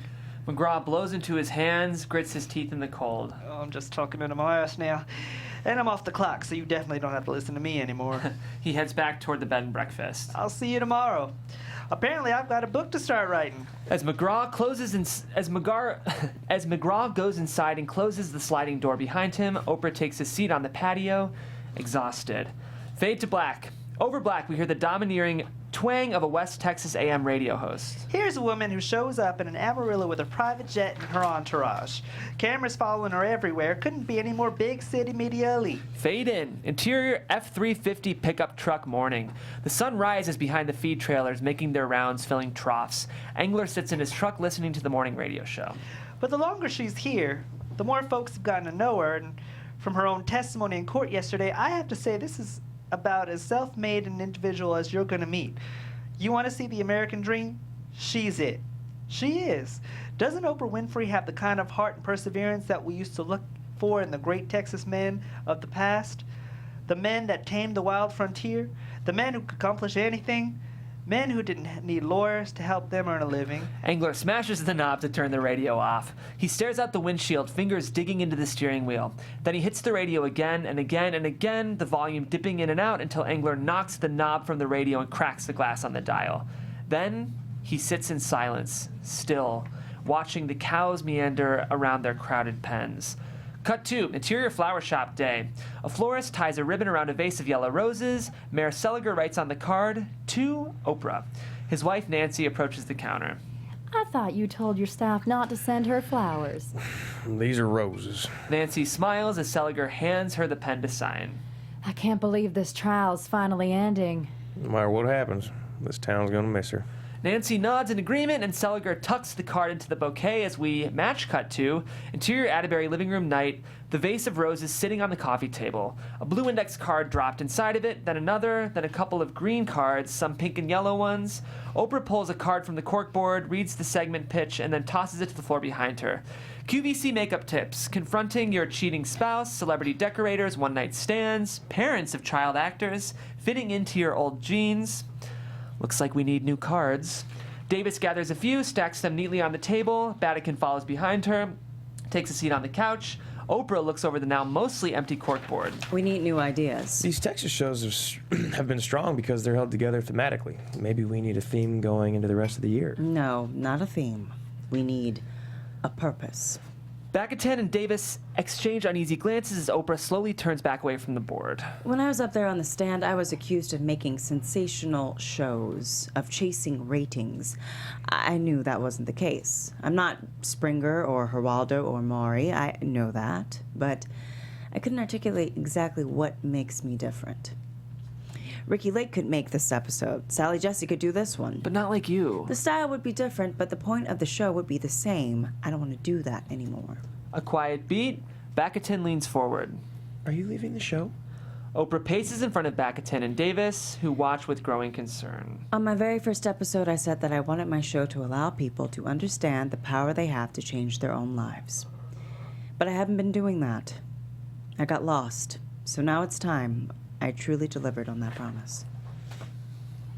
When we get back to Chicago, I want an entirely new set of shows with purpose. That means you need to feel passionate about every single idea you pitch. Each one needs to be presented with intention. Intention. This ordeal here in Texas, it's changed my life. I'm different moving forward. I want our shows to be that for people. I want to make change. I want to make change your life. Television. Vatican shakes her head, concern now turning to confusion. I'm not sure I know what that means. Pitch me the shows, and I'll tell you. Can we at least wait until the end of the season? I'm not waiting. Reformatting the show on the fly like this... Ratings could slip. Will spook King World for sure. I don't care. I really don't care. Oprah sits across from them. I could lose this case. I could get sued by someone else. My distributor could drop me. There are a lot of different ways I could have this show taken from me. So if I'm ever going to lose it, I want it to be while I'm making the show I want. A show I'm proud of. A show we can be proud of. The two producers hold on the conviction in Oprah's eyes, smiles finally spreading on their faces, and we cut to exterior J.M. Jones Federal Building day. The usual gathering of press and fans outside the court. Across the street, a local reporter gives an update. Oprah and her team have been summoned back to the courthouse today, where the jury is expected to deliver its verdict and draw this 5-week trial to a close. Interior courtroom day. The bailiff takes an envelope from the jury foreperson, crosses the room, and hands it to Judge Robinson. Angler watches the judge's reaction as she reads, but she reveals nothing. LaMunyon and O'Brien ignore Angler, arms crossed. arms crossed, staring straight ahead. Stedman sits with Gail and Angelou, arms linked, sitting in the gallery. Davis and Baccatin sit nearby, and McGraw sits behind the defense table, scanning the jury. Oprah watches as the bailiff returns the envelope to the foreperson, and Lyman puts a hand on her arm, offering an encouraging nod. Has the jury reached a verdict? The foreperson stands. Oh, yes, Your Honor.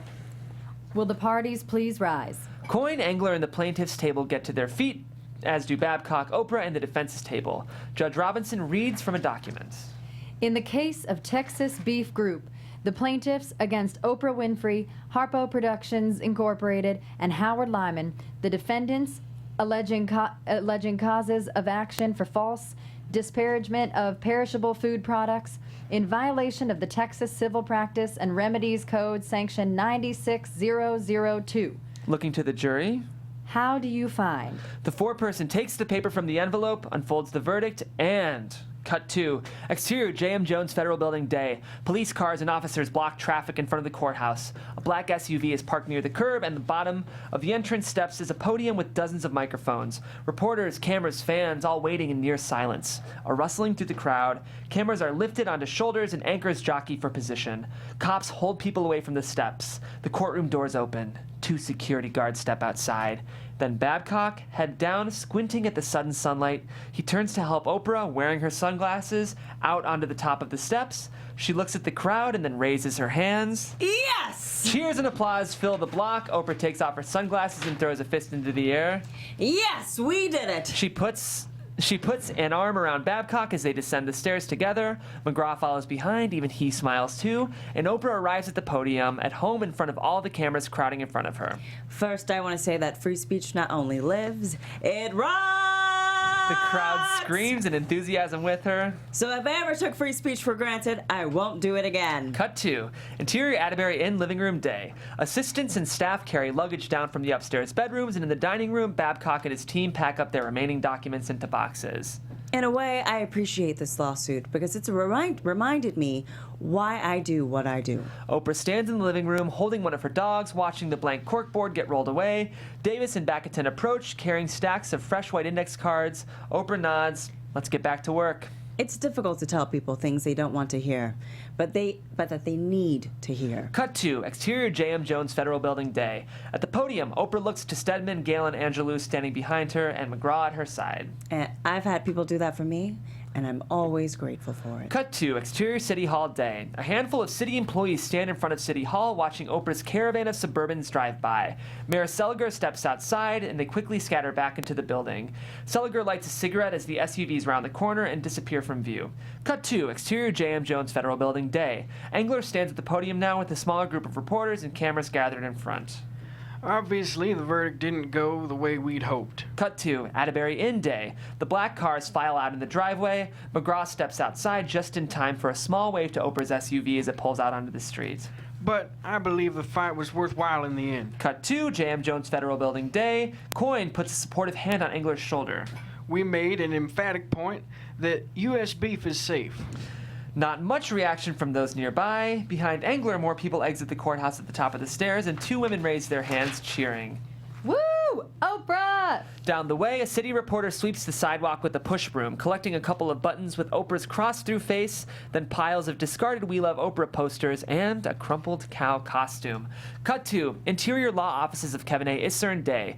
Isern walks the empty hall, past cleaned offices, into the conference room devoid of papers and boxes. Coyne closes his briefcase, shakes Isern's hand, and exits, leaving him alone in the suddenly vacant building. Cut 2. Exterior cactus feeders dusk. Engler stands outside the mostly empty feeding troughs and reaches through the fence to pet a cow's head as the red sun sinks in the sky. Cut 2. Exterior Amarillo Airport tarmac dusk. 2 Cocker Spaniels race up the stairs into a parked Gulfstream. Oprah follows behind, wearing her sunglasses, and stops at the top. She looks out at the city lights starting to glow in the distance. No cheering fans pushing up against the gate. For once, it's quiet for a moment. She looks down at one of her dogs sitting at her feet. Let's go home. Then Oprah steps inside a plane as a crew member folds up the stairs and closes the door. We hear the opening strains of a classic country tune. Amarillo by mornin', up by San Antone. Everything that I got is just what I've got on. The plane rises, leaving the runway far behind. When that sun is high in that Texas sky, I'll be bucking at the country fair. Amarillo in the morning, Amarillo, I'll be there. Fade out. Right. All right, guys, we're going to take a quick break, and after, we're going to come back with our brilliant writer, Dan Williams, for a exclusive interview, so stay tuned.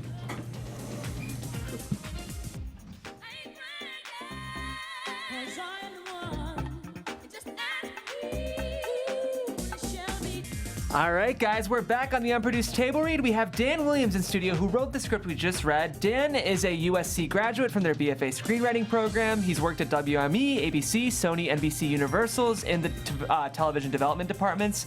He also wrote and produced a Hulu series called Asylum, and just recently wrote a book about developing TV web series online. So we're going to talk all about that. Dan, thank you for being here once again. Of course, thank you guys. That was awesome. We're honored to have you. I mean this in the most respectful way, but if someone were to hear this script only, they might not guess you'd be the person who wrote it. True. Can you talk about why this story? Yeah, I came across an article in Texas Monthly that was written not long after the trial wrapped, and everything that I was reading, I was like, there's no way that's true. There's no way that happened. And the more I dug into it, there was just so many things like that. You know, Dr. Phil showing up, basically every crazy thing that happens in the script, and you're like, no, there's no way that happened. That actually happened, and some of the stuff I even kind of toned down because it was kind of crazy. So it was just such a captivating story like that. I felt like I had to dive into it. And I grew up in Texas, so I felt comfortable writing Amarillo, writing the cattle ranchers, writing those characters. And I grew up with Oprah, you know, like a lot of people. I watched Oprah every afternoon after school, you know. So I just felt like that was such a fun voice to kind of jump into. Did she really quote The Color Purple in her statement? Yeah. That's ridiculous. I couldn't help but smirk as I was saying it. I was like, oh my God, yeah, that is the color purple. She's very theatrical like that for sure. Yeah. I talked to, so Judge Robinson is still practicing in Amarillo, and so I talked to her clerk, and I was able to get... How old is Judge Robinson then? She's like 91 now. Damn. Yeah, I know. I know she's old even then. And so I got some of the transcripts, and basically Oprah's sort of monologue at the end there, she said, you know, that all happened. So let's go through all of your research, because I want to hear about, like, obviously when writing a biopic, you're taking on a true story. So, like, let's start first by talking about research. So you talked to Judge Robinson, you went through transcripts. What else did you do to, like, really make sure that this thing was working as it should be? Sure. So there's like I said, there's a great Texas Monthly article that was sort of my jumping off point. I read the biographies about Oprah, read other articles that were written around that time. You can't find footage of the actual episode. It's been, no one has seen it since it aired, basically. Oh, wow. But you can find episodes of her, like Texas episodes, where she like couldn't talk about the trial, and she was doing these roundabout things, like, I can't tell you why I'm here. That really happened. So I could watch that to kind of get her voice at the time, because it was also a time where she went from doing this to doing the change your life type of Oprah that we know, the empowering, spiritual kind of Oprah that we know now, started right after this trial. Before, she was sort of like the other talk show hosts at the time. Obviously, the biggest game in town, but very similar to the Ricky Lakes and stuff. That's Sally Jesse Raphael. Exactly. Yeah, exactly. Because when I think of Oprah now, I think of her more as like our spiritual leader. Totally, And this was all pre that. This is where that started. This is where she met Dr. Phil. So she got people like Dr. Phil, Dr. Oz, people like that to come into her circle and to be reoccurring guests on the show. That all started here. Yeah. I feel like you probably recognize that this was a moment of precipice, right? And that's, I think you are kind of zeroing in on something important, which is oftentimes the best biopics work because they're not about a person's whole life. I'm assuming you sort of deliberately chose to cover a small window of her life. And I'd love to hear you like elaborate on that choice a little bit. Yeah, because like you said, there's just too much to do. Right. And because whenever you do a biopic, it's really tough because you don't want to speak for that person exactly. You know, like they have their own life, they have their own point of view. But this is one of those instances where what Oprah said about herself is in the record. You know, so I'm not really making a lot of it up. I'm filling in a lot of the blanks and stuff like that and putting it in order for people. But this is how she felt. This is how she expressed herself. And so I felt like that would do her the most justice, you know. And she talked about her biography, talked about how she came up, talked about the things in her life that were keeping her down, the things that she had to fight against and was still fighting for during the trial. So I felt like, you know, sort of like The Social Network. Like you could have done a bigger story about Facebook, but they really narrowed into like just this trial, just this litigation as a way into that story, you know.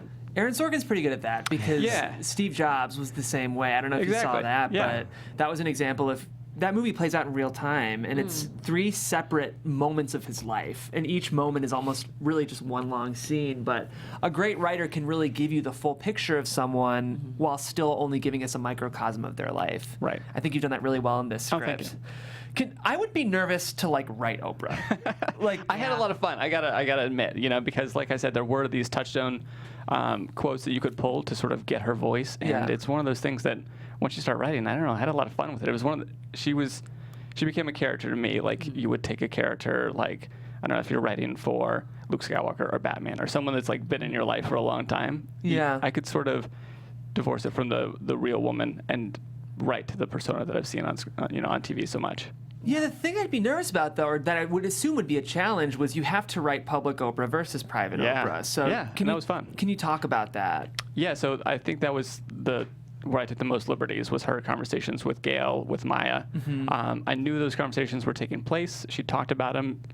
She did walk into the courtroom with Maya Angelou on her arm. So I knew that they were talking to each other, and she quotes Maya all the time. So it was just a matter of sort of figuring out what they were talking about, what her inner thoughts were. And I don't know. Like I said, you're right. That's where you take the most liberties and stuff. But I felt pretty comfortable doing it, I guess. Yeah. How did you feel knowing you had to read Oprah? I was like, I can't do like a perfect voice imitation of Oprah. But I was like, but I can do is try and just get like the way she presents herself in the presence. And I did play with the private Oprah versus the public Oprah. So the private Oprah, I would imagine private Oprah is not always the most pleasant. She's running a business, and so she's probably a lot more serious. And so whenever I would do public Oprah, I'd always read it while smiling, because that's kind of what she does. Like, you say everything with a smile, And she's also has been a journalist and worked in the news, so there is that kind of seriousness to her as well. So yeah, I mean, all I could do is I just gotta drop my voice low, don't sound like a valley girl like I do majority of the time, and we'll go from there. She's tough, and it was actually great because right as she was doing her sort of last season of her show, they did a lot of behind the scenes stuff where they would bring cameras into her meetings with her producers and stuff, and the producers that are in this movie are still with her. Wow! So I got to see what those interactions were like. And obviously, you'll never really know because there's still a camera there. Yeah. But she's definitely a different person in those meetings than she is, when she's hosting the show. And she's tough, She really is like, come to me, be passionate about it. You really need to believe in the show that you're pitching. Otherwise, I'm not going to do it, Yeah, I've heard the same thing about Ellen. Ellen behind the scenes is a totally different person than Ellen in front. And that makes sense because when you get to, especially as a woman, when you get to that level of success where people are... you're basically running people's jobs and people are looking to you for guidance. You already deal with enough crap just by the fact that you're a woman in that position. So you have to kind of reinforce it a lot. And just coming from where Oprah's come from and even where Ellen's come from, I could see them being a lot more stern behind closed doors. So. Right. Yeah, and I think you nailed that. I want to talk to you about the art of the courtroom drama, because really for as many episodes we've done of this show, we haven't really done a bona fide courtroom feature yet, even though there's so many. What do you think, because there's so many, sometimes you watch a courtroom drama and it feels like it can kind of fall into cliche, and then sometimes they feel fresh. So I want to talk about that and sort of how you managed to make this structure feel fresh. Sure. I mean, it was really tough because I didn't want to get too technical with it, but there has to be a beginning, middle, and end of the trial. There has to be some sort of point that you're getting to. And I think Dr. Phil kind of phrased it the best, where he was saying this is a free speech argument. They're going to make it about libel and all this kind of technical things, but really it's about them trying to tell you what you can and cannot say, and people get that. And it took Oprah a while to get there. And I think I tried to make that the sort of crux of her journey, was getting to that point where she could open up. She had to open up. She couldn't be the TV Oprah. She had to reveal to people that this is me. I'm trying to say this thing, and these people are trying to stop me, and they could stop you too. Right. Yeah. So trying to move from the veggie libel law of it all to this was the goal for the courtroom. I also love how you sprinkled in details of just America's shifting perspectives around food. Yeah. Just those small details, people are calling it veganism. Right. Yeah, it was a great line there. Did you deliberately sort of try to put time-stamped markers in to really give us a picture of that time. Yeah, well, it was funny. As I got into the research, I didn't even realize that it was that big a deal. You know, like we have these, you know, the term vegan, I don't know, I've just grown up with for so long. Yeah. You sort of forget that there was a time when that was a big deal.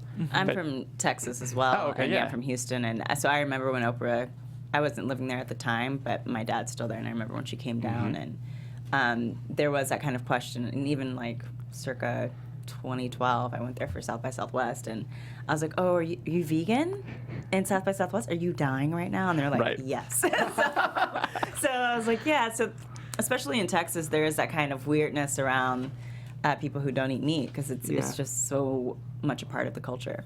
Uh-huh. Yeah, it was a big deal. You really had to go out of your way. There weren't any restaurants that were catering towards you. You know, you were a pariah.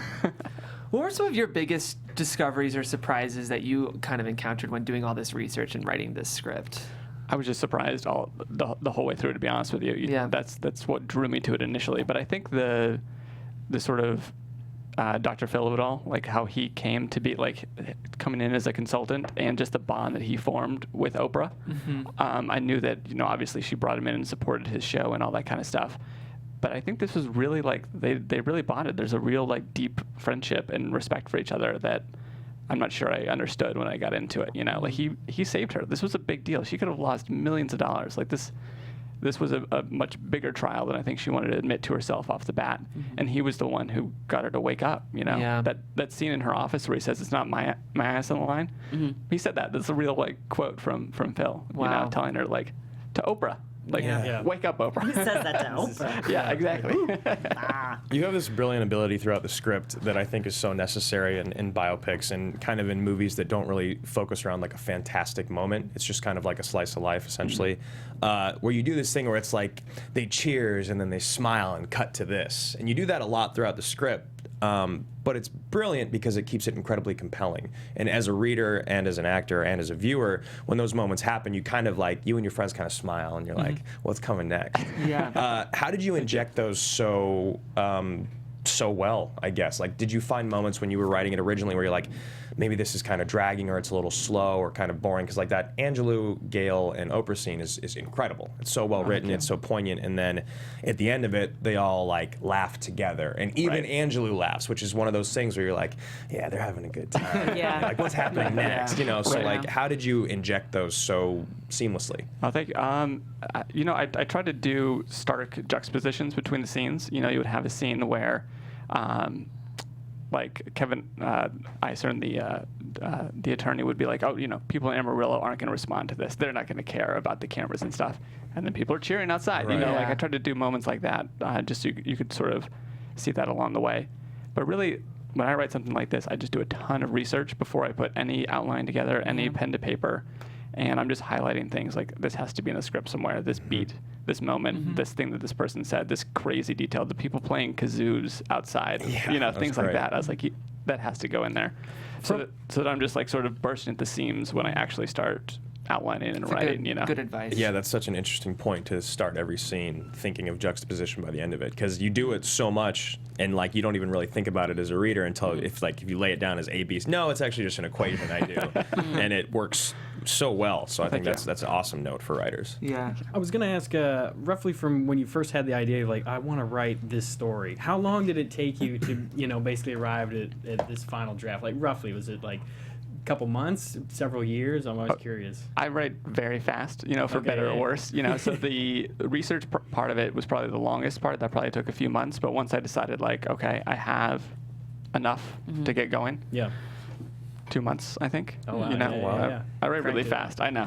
That's not a bad thing. Well, that's what I try to do, because I really I outline pretty thoroughly before I get through, because I want to make sure that there's a story there for me, you know, that I can kind of do it in one sitting, get through it, and be like, okay, I see Oprah's arc. I see how this is going to take shape, and then, you know, flesh it out. Go back and polish. Exactly. Sorry, go ahead. No, a question that Allie had as she was leaving, she kind of like whispered it to me to ask, but have you considered maybe fleshing out more of the Gail Stedman storyline as like just kind of like a fictionalized thing? That was something that she said she really enjoyed the overall story, but she felt like that would be nice to see like who Oprah really like is in her personal life outside of the courtroom. And I don't know if that's something you had thought about. no, I've definitely thought of exploring a lot of different avenues. That one was the one that to me is tough because I'd have to take the most liberties with it. You know what I mean? Yeah. In doing the research, you can kind of figure out the moves that people are making, the conversations that people are having, even if you don't know exactly what's being said, you know the crux of it.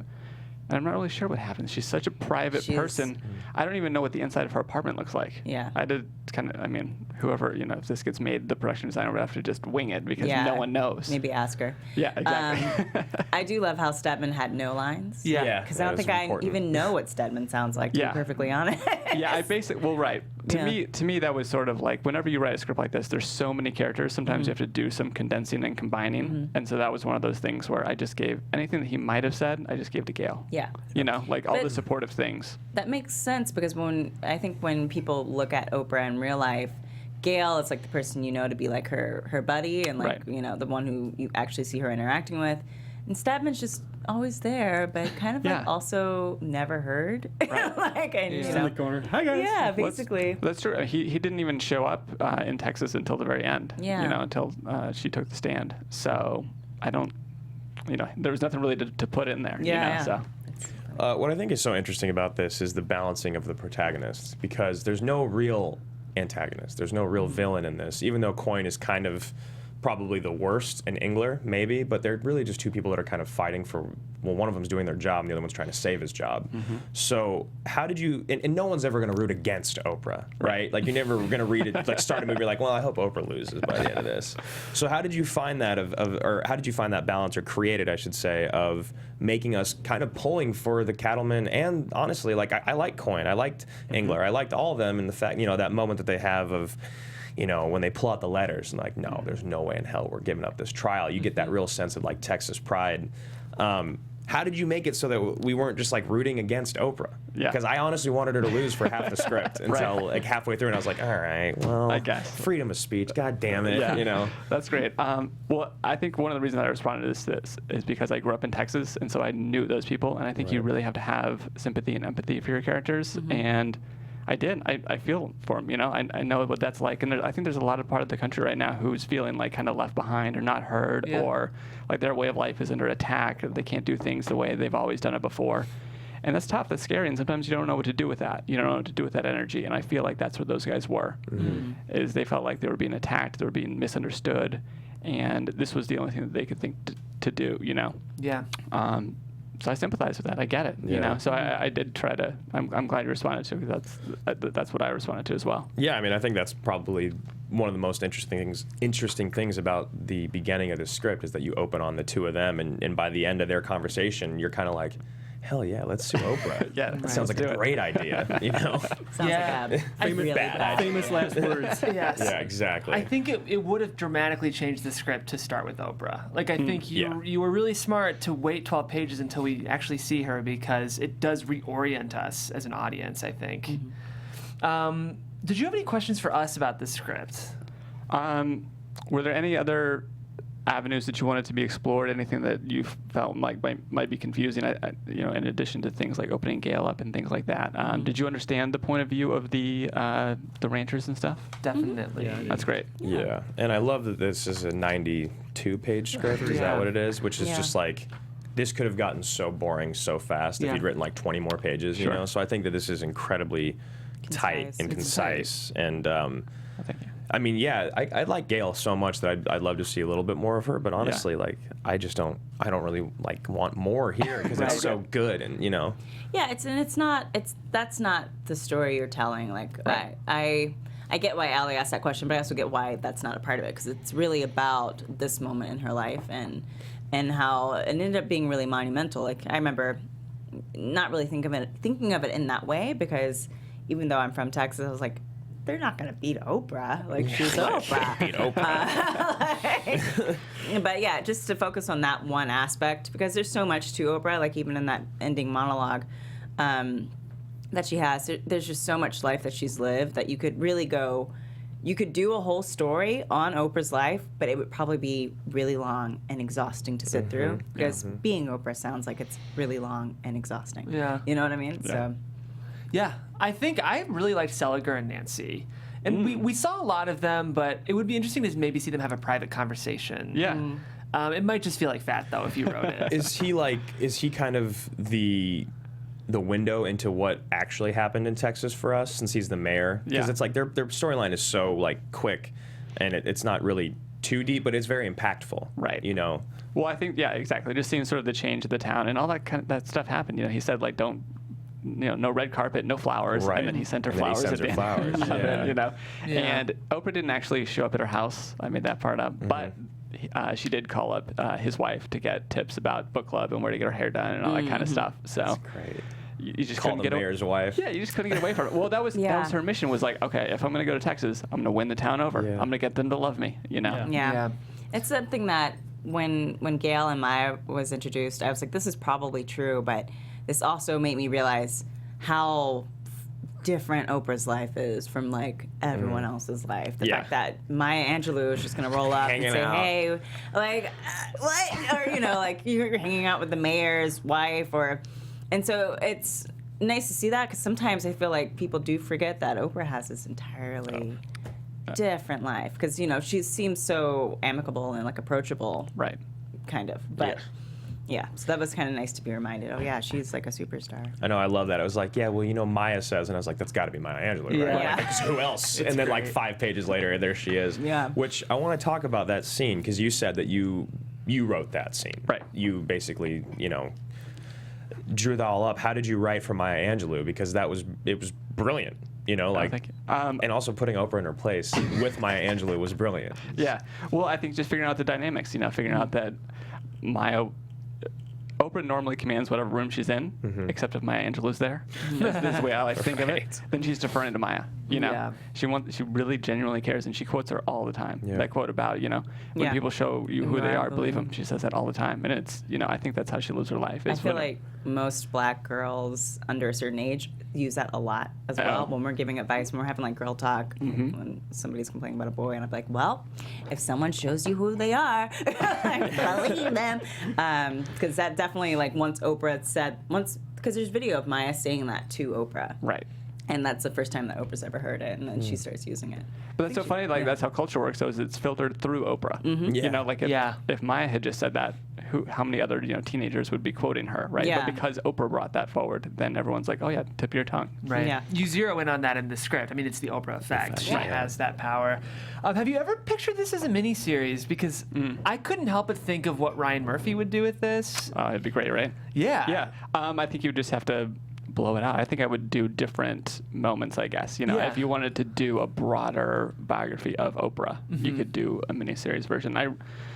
I think there's not much more to this trial. I think it's, sort of a succinct movie. Right. But definitely there are other touchstones in Oprah's life that you could do, Yeah. for sure. He handles all those kind of pop cultural cases so much best. better than they should be. Yeah. Which you've done here. It's just funny because, like, when all the OJ stuff happened 2 years ago, I was like, this isn't going to work. And then he managed to make it about today, which you've also done in this. I think whenever you're doing a throwback piece, you have to make sure that the themes are still relevant. Right. Yeah. Right. Which you did, I think, really effectively here. So.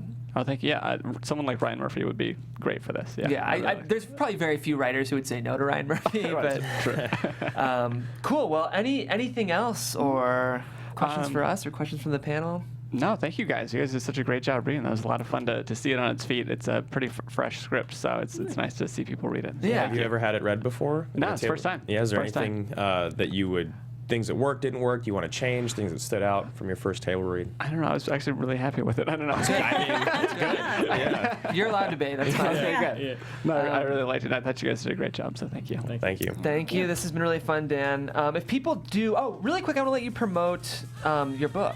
Oh yeah, it's how to write and sell web series. I'm at by Dan Williams on Twitter, so you can get info about the book. I've done a few web series, and so this just shows you what to do. One of which is viewable on Hulu, is that right? Yeah, Asylum. Great, awesome. And I included your website on your great. lower third, so people can connect with you there as well. Find me. Thank you very much, Dan. I appreciate it. It's been really, Thanks, really guys. fun. Thank you. For the rest of you guys, this is the Unproduced Table Read. We're here every Friday at 9 a.m. for movies and 10 a.m. for pilots. We're going to keep doing it week by week. We'll be here at 10 a.m. next week. If you like today's script, I want to recommend another female-driven empowering biopic, courtroom related as well, called Spoon Fed, which follows Doris White, who is a kind of behind the scenes crusader for nutrition. And I think there's some, if you like this, you'll like that one as well. That was episode 35, so check that out. And if you want to follow more of what I'm doing, I review pilots weekly on our sister network AfterBuzz on Wednesday nights. We just watched Cobra Kai, the new YouTube Red series. How was it? Much better than it should have been. Yeah. It's kind of that thing if you go in with low expectations, you might be surprised by how much you like something. So check out Cobra Kai on YouTube Red. Cool. For the rest of you guys, where can they find you online? Hudson, we'll start with you. I'm Hudson Miller, and you won't find me anywhere online. I don't exist. Secretive. So. Yeah. Adrian? You can follow me on Instagram and Twitter at Miss Adrian Snow. You guys can find me online at Andrew Guy. Yeah, that's it. That's it. Yeah. And we'll see you guys next week. Thanks again. Bye. Bye.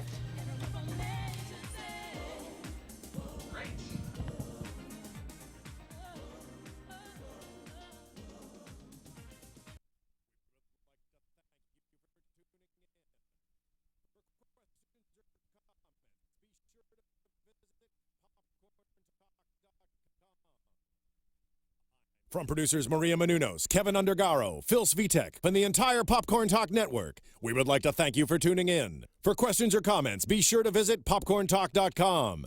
I'm Sir Richard Wentworth, and this has been a presentation of the Popcorn Talk Network. The views expressed herein are those of the hosts only and do not necessarily reflect the views of the Popcorn Talk Network or its owners or principals.